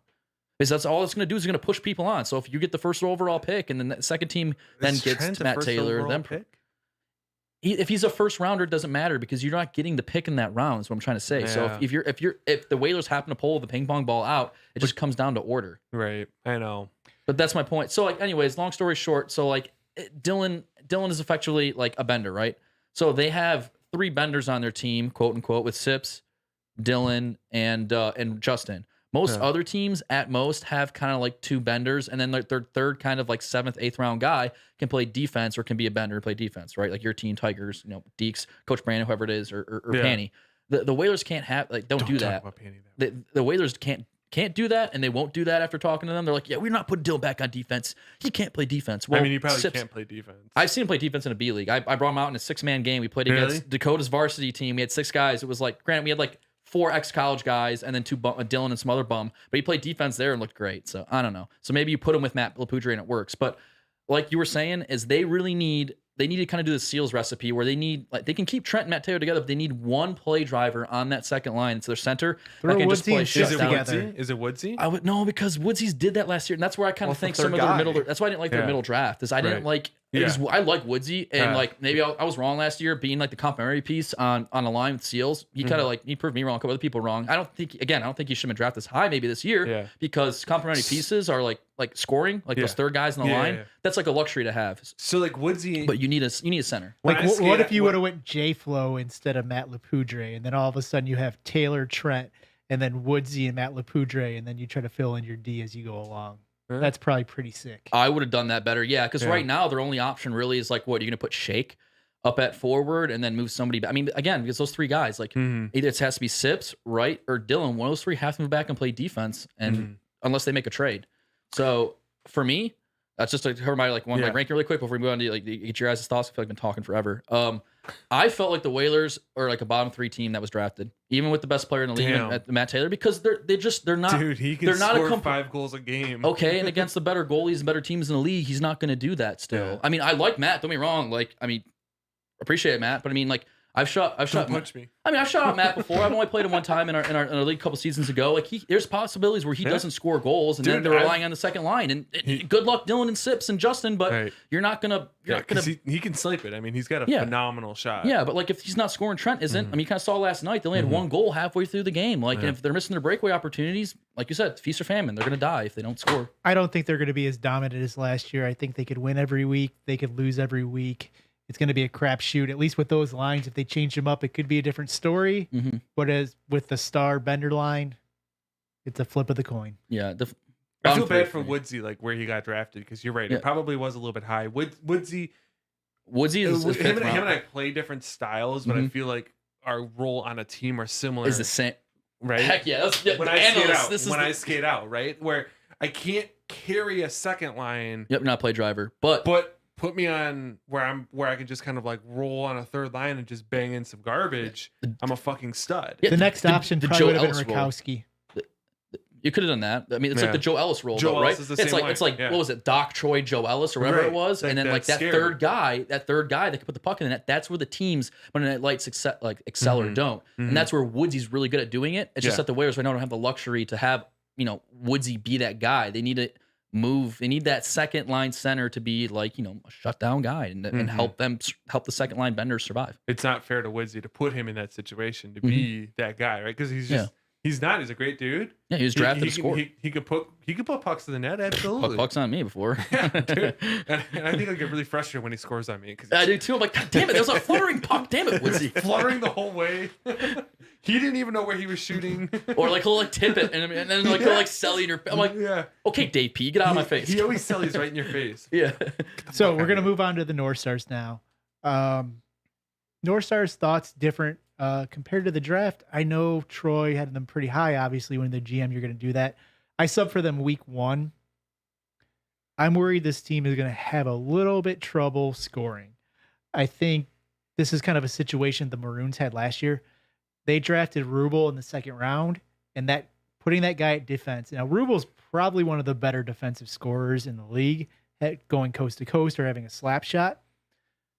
I just think that has eyes. Yeah. I just think having that 2nd round defenseman is going to give them trouble with the scoring. Pfister can obviously score. Rattler's a pain. Chad gets his breakaways. He's on actually scoring Chad on those. and Rattler might have some kind of cool chemistry. Type of thing. And Chad could always walk back when Rubel wants to go. Yep. Chad's he's very aware on the ice, right? Yeah. You look at that lineup, and they're very solid all around. Even Ty, like he was essentially their last round pick outside of a goalie. Which is fair. He subbed for us. Like he knows where to be. He can handle a breakout pass, get it to where it needs to go. So that's a good player at that spot. I'm just afraid they don't have enough ammo to be scoring enough goals in this league to be constantly winning games. Not saying they're not a playoff game, but to make them a serious contender. Where did Troy have them this week in the power rankings? He, I think, had them 5, but his original power rankings, I think, had them 2. Oh, Nah. are we going off the originals or are we going off this week's? I'm just saying compared to like what he was thinking versus like from where the draft were people's thoughts to what we're thinking. Oh, okay. Yeah. That's classic Troy. Troy likes to set the narrative, you know. Control the media, you get to control the narrative, right? So he likes the narrative that the North Stars aren't good. Oh, they're no good. Hold on. We're gonna win a couple games. And then you just wait, come fucking January. It's be like, 3 is nice. 4 is divine. Yeah, 4 is more. 5 is divine. Fuck those guys. Shut up, Ty. Yeah. Break your legs with a You know what the And thing then he loves a good September Heisman story, so don't be surprised if he overhypes your team, right? The biggest problem this year is though, Pete's on the Seals. Whoop will put up with Pete, unlike other teams. So Pete's not getting drafted over to the North Stars this year. Yeah, that's true.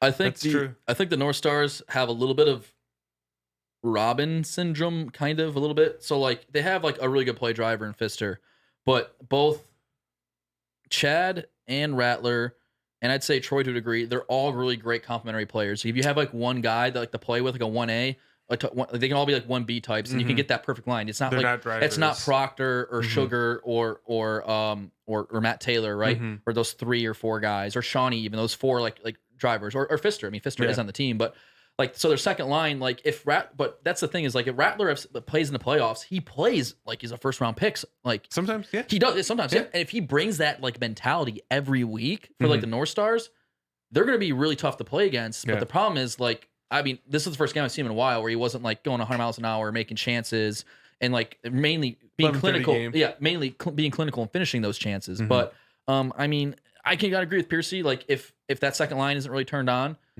It's going to be a little trouble scoring, and that's why I feel like the bottom 4 teams in the league, bottom 3 teams in the league, are going to have is going to be trying to get that 3 goal ceiling. So I gotta say, I look at this roster, and I'm not calling home.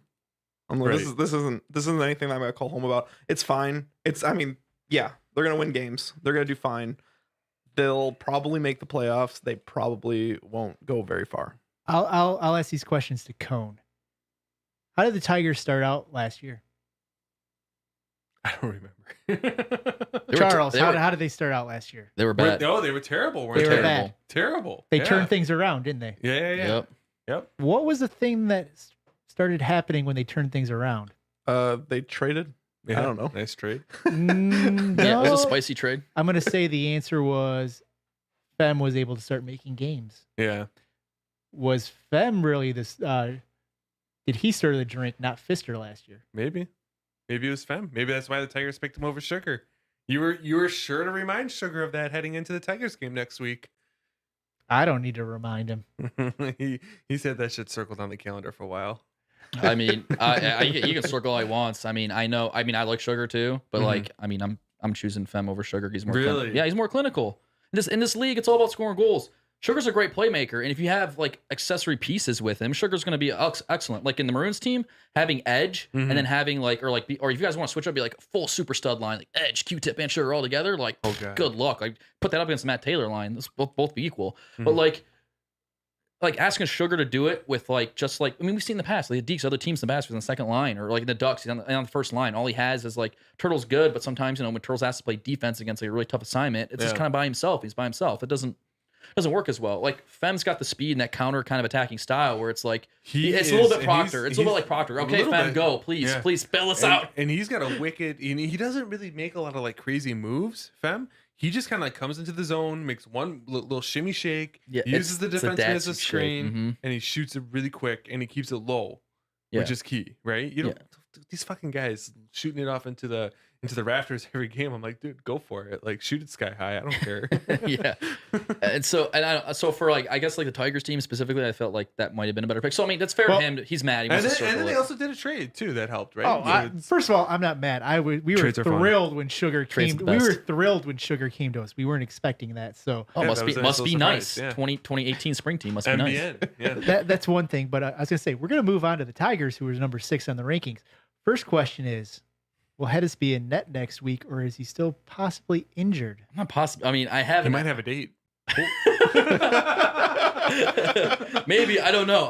Yeah, I mean, she didn't. She hasn't texted let's back find out. Let's find out, fam. Let's find out. Monday Night Lights. 10:25. He's gonna be like, I don't know, guys. It's TBD still.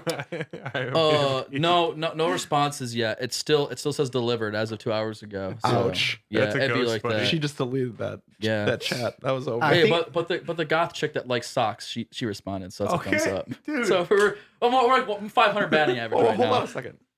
The goth chick who likes socks? I don't know. See socks. Fuck. All right, man. All right, let's see this. That woman is a Just slob. it's just socks. I don't know. I'm just saying. Dude, Clean up your- there's red sirens, flags, sirens, all of them. You never clean your room. You're like, I gotta reorganize my room, and you clean it. Oh, if that's what's I'm going guessing, on right there, yeah, then I guess. fine. I don't know, I'm doubt assuming. that's what's going on. I right don't there. know.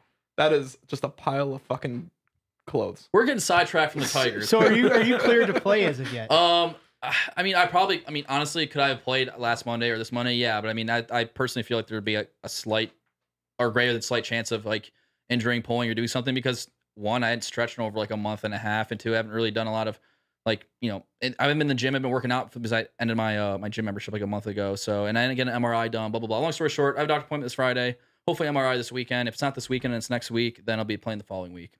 According to your Snapchat, you have been eating very well. Some might say unhealthily, and your weight might be a little up.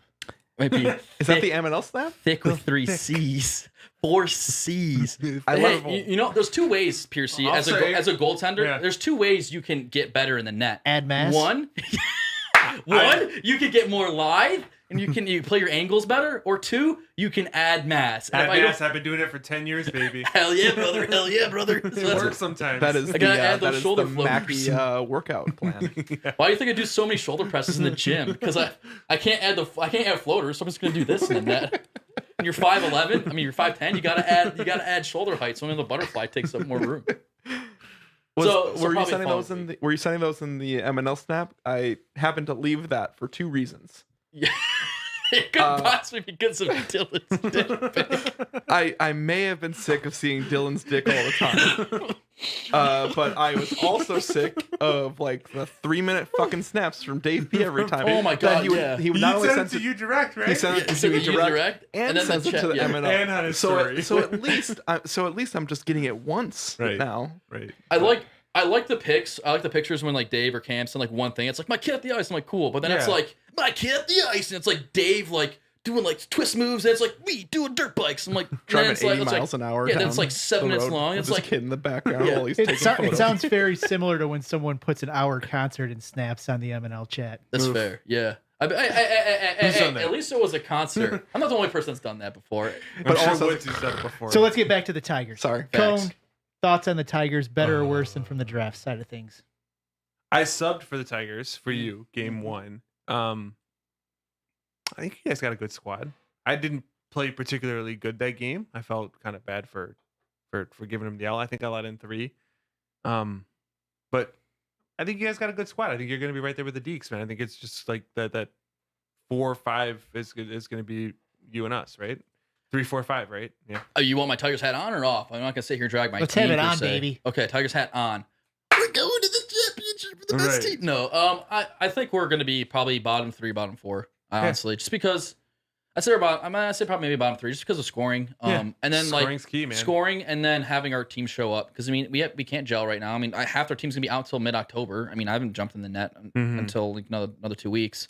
But yeah, the biggest thing is like, if you look at the team, you have Fem, and everyone says like, yeah, Kimmel, and like he's gonna be the biggest X factor. You know, Kimmel can score goals sometimes, but like it's gonna be tough trying to keep play because it's like Kimmel and Ben and Skillman. That's a solid team. Yeah.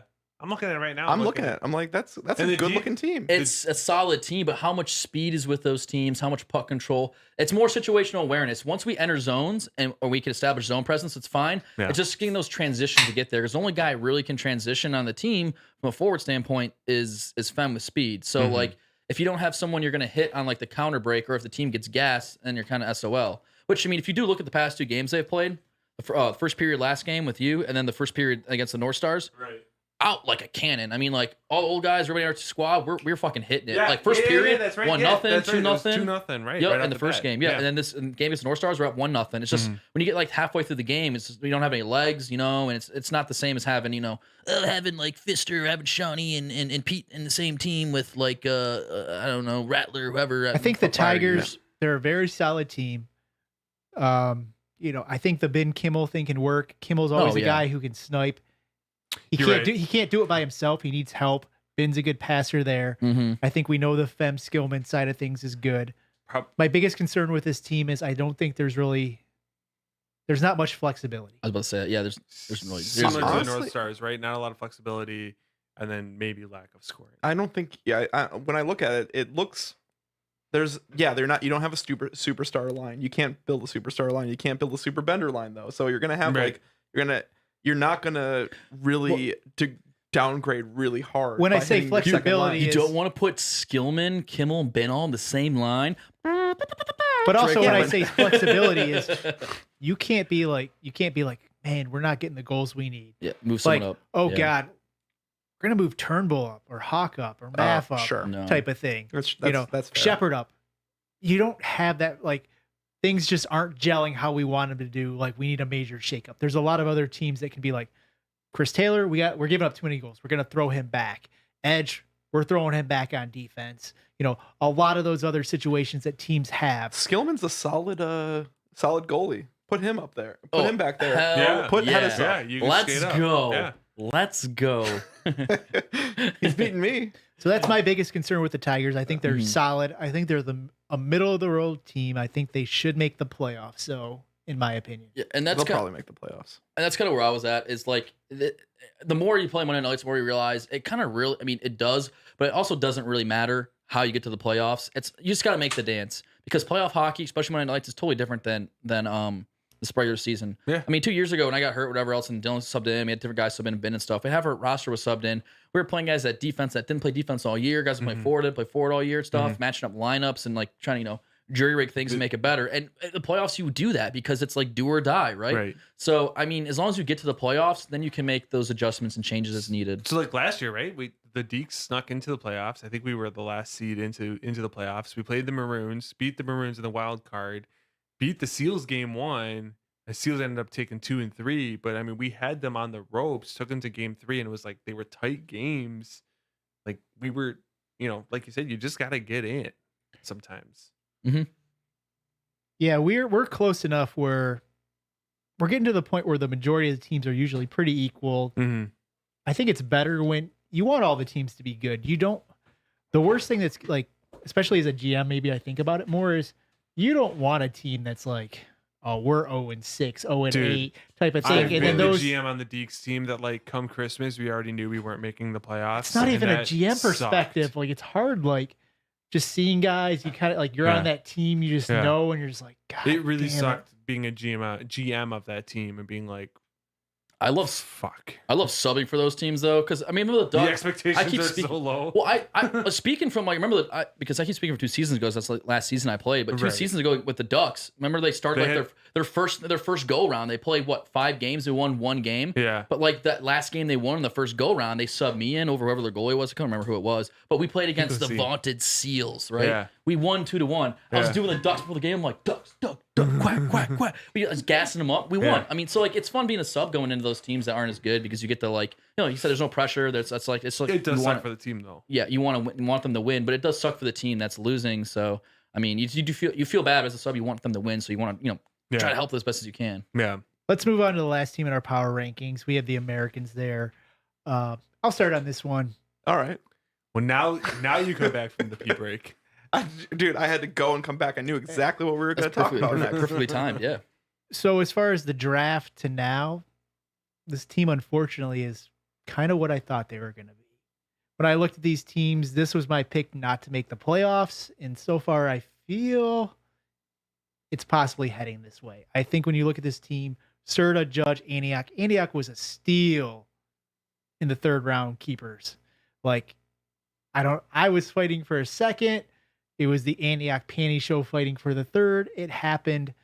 And after that, I feel like every pick along the line was like 2 to 3 players off. Like we talked about scoring is important in this league. 4th round, you go Dave P. Simonelli, one of the best guys in the league. If you look at him, he was like a 9th rounder, a 7th rounder. Now, A 9th rounder for Simonelli? Maybe I'm wrong. 2 seasons ago. 2 seasons ago, he was like he's an 8th creeping rounder. up, and all of a sudden now he's like a 5th rounder. a 5th rounder. Okay, yeah. Brawny, And he's a 5th rounder on the turn, mind you, too. They go goalie. They take the first goalie, which, Kayla's a good goalie, but all of a sudden it's like now replacing another player there. Can't argue with Weaver, Guma. You're kind of taking those spots there. Obviously, Mackey, he's a steal there, a value all day long. Absolute value. Type of thing. Value player. Here we are. I just think that 4th round Skates to his draft level. until that 8th round, they just missed by like probably 3 to 4 players every round that just hurt them all the way around. I don't think their top 2 picks weren't bad. Judge and Serta, those are Well, I probably said the the best. top 3. Yeah, top yeah. 3 were after that. It just went downhill. Sim was probably a little early. Bronny was probably a bit early. Yeah. Backy. I mean, there's there's a reason why I don't GM anymore. And I took Panty in the 5th round in the first spring. Took him to the finals. Well, We'll talk about. We don't need to talk about the intricacies and the details, but it happened. But I mean, the pieces are all here. I mean, it looks good. It looks good enough to make the playoffs, at least.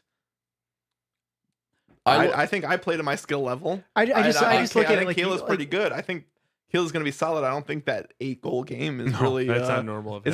is not saying who Kayla really is. He's a good goalie. Oh, I But, don't have like it's part of it's just like, okay, Kayla, but what's the difference between the next couple of goalies? And then all of a sudden you're taking him 2 or 3 rounds ahead of the next goalies, like opportunity cost.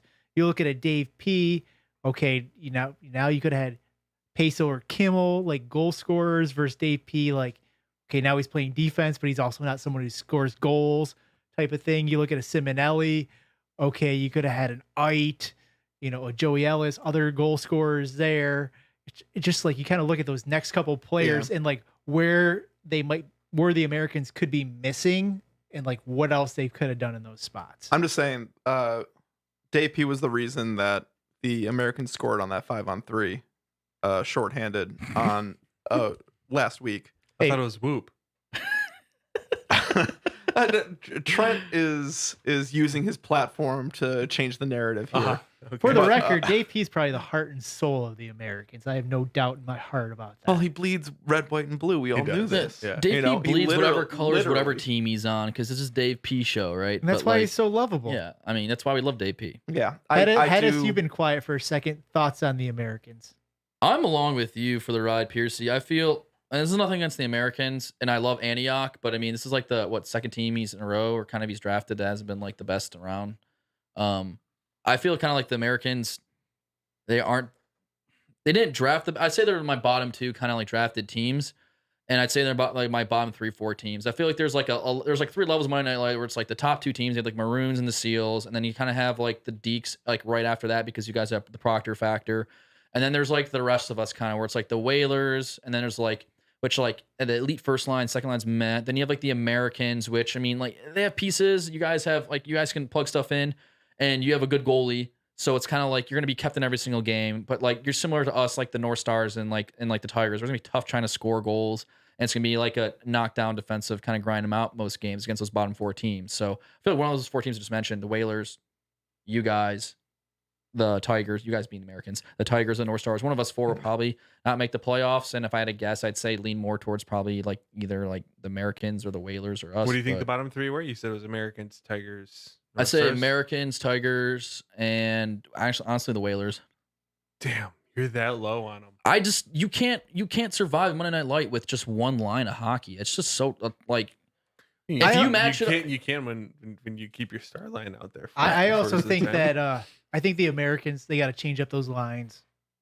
As much as I don't think people would like this or the team would like it, Dave P's not a scorer, but I think based on the balance of this team, you got to put him back up to forward. I think you got to put Weaver back on defense. I think it's the best options they have Dave to P's kind always of been a balance playmaker. stuff there. Yeah, Dave P's a good playmaker. Put him with a shooter like Antioch. Yeah, that's a good. Yeah. That's a good sign. I mean, I honestly, I love where I am because I always get to play with 2 really good guys. Are you with Antioch and Serta? Yeah. Because then you Well, take depending. then you yeah, take because you and Guma's like left wing lock, right? You and Guma are left wing locks. Well, we did Weaver.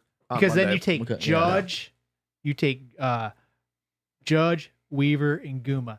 And Weaver had a sick fucking goal in week 1. He did. But when you like look at it, like he's just not that top guy. Like, and all of a sudden, Judge has got to essentially just take the puck and go. He's not going to have as much help as other guys. He's type going of to thing. play loner hockey. Like right? to me, you got to throw him with Dave P. Dave P needs to feed him. They need to move the puck there. From what I'm seeing right now, that's their best option today.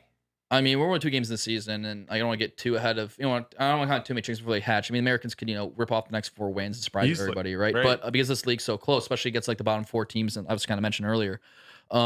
But I thought the Americans in the draft, like their biggest thing was they did well making that trade, but like Piercy said, they kind of drafted some guys out of order, so they ended up with like Guma and you and like trying to getting some middle round guys they're missing out on. So it just means that they're like Piercy just said, and you said, you might have to, play Weaver maybe at defense or try some different line pairings, or maybe even make a trade after talking about all the early kerbuffle and scuttles. If it really is that big of a deal, I mean, you could maybe trade Dave P and or Guma and do like a 2-player swap where you do like a higher end and a lower end guy and get 2 middle guys for your team, or you trade Guma and you get or you trade like trade the higher and the lower. You trade like Dave P and like a lower guy and get 2 middle, where you trade 2 middles and get 2 higher sort of thing. So I mean, you have a lot of options. You have a lot of games left to play, but that's probably where your offense is going to come, is by moving Dave P somewhere around the lineup to get him to unlock what seems to be 3 playmakers. I mean, Serta can score goals, but I don't think he's a direct sniper. He's not like he sniped one on Monday. He did, but he's not. I don't. Me personally, I don't put Serta in like the sniper slot in the league. I don't put him with Kimmel and Fem and Matt Taylor and Sean. He'll drive plays, but he's kind of similar to Judge. I feel like he has a better shot than Judge.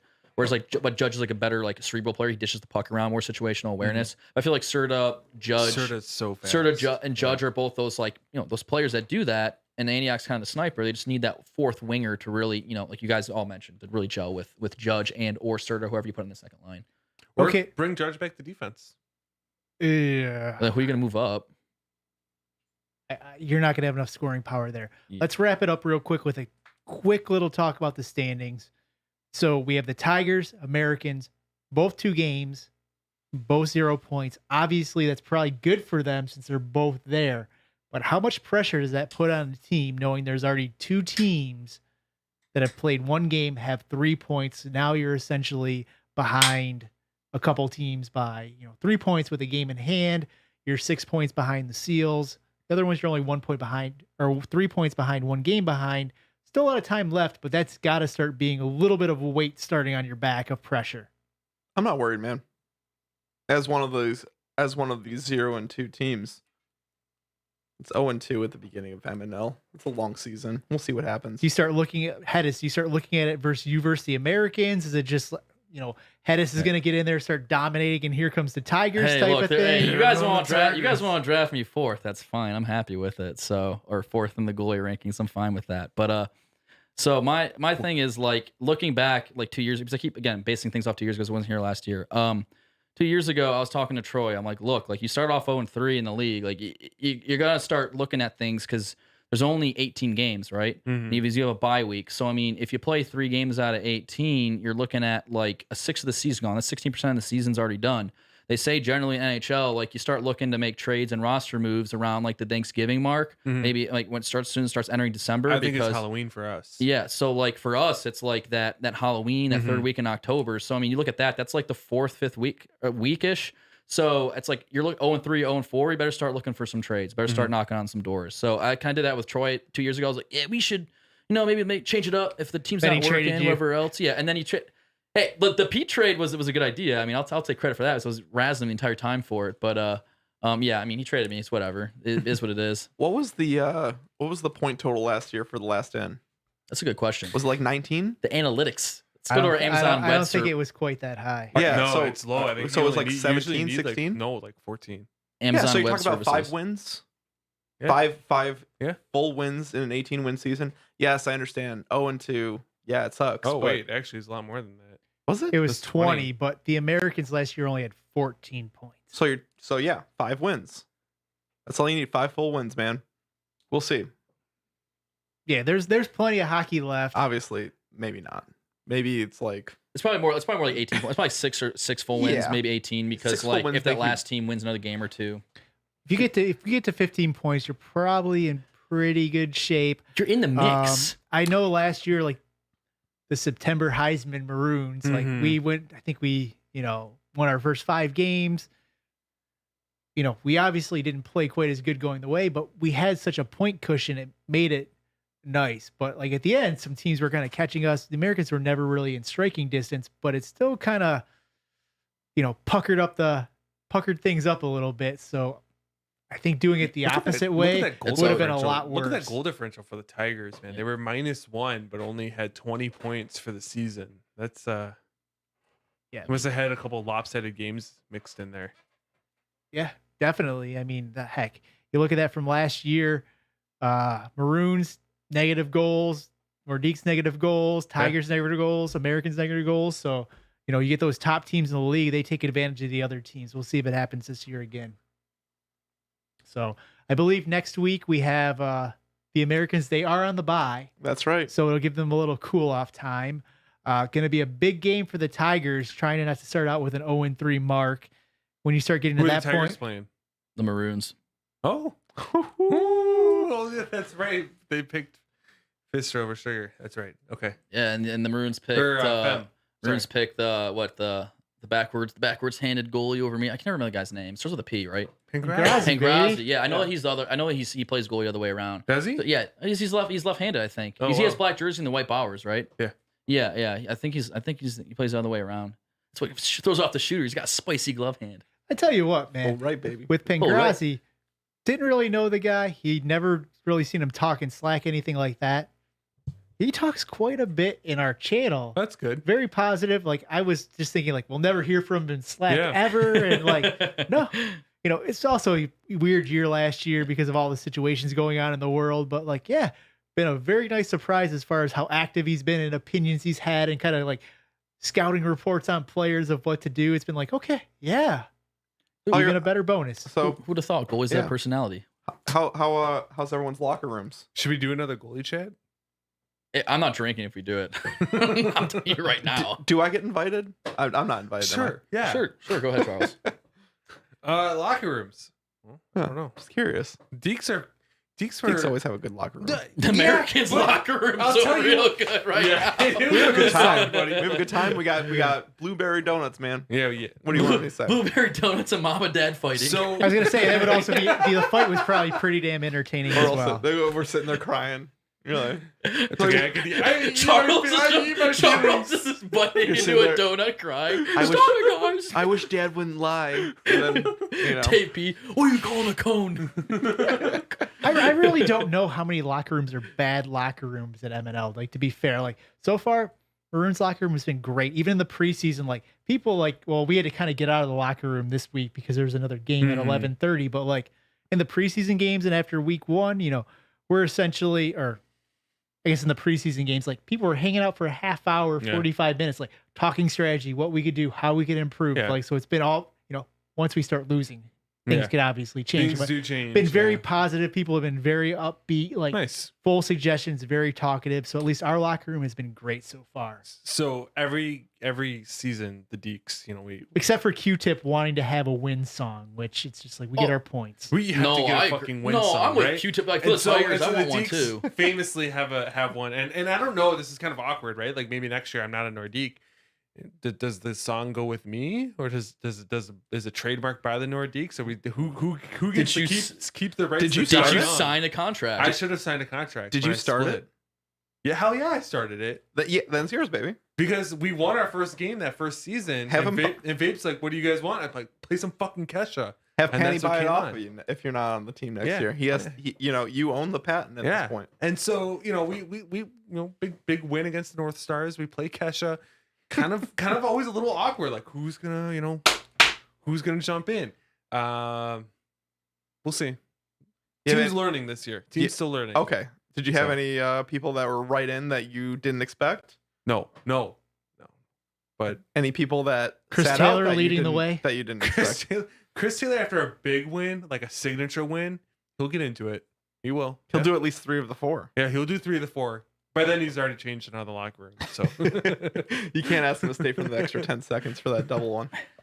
For the record, I'm not against like a winning locker room song. I just don't want to force it. yeah, it just needs to. Ours was so organic, like season 1. Like I just walked in, like busting the door, like play some fucking Kesha. I don't know why I said that. Like I don't know why, and it just became a thing. I don't know. It's weird, but it works. I like our locker room. We got some beer snobs on our team, so I think we may maybe not always be a blue light team.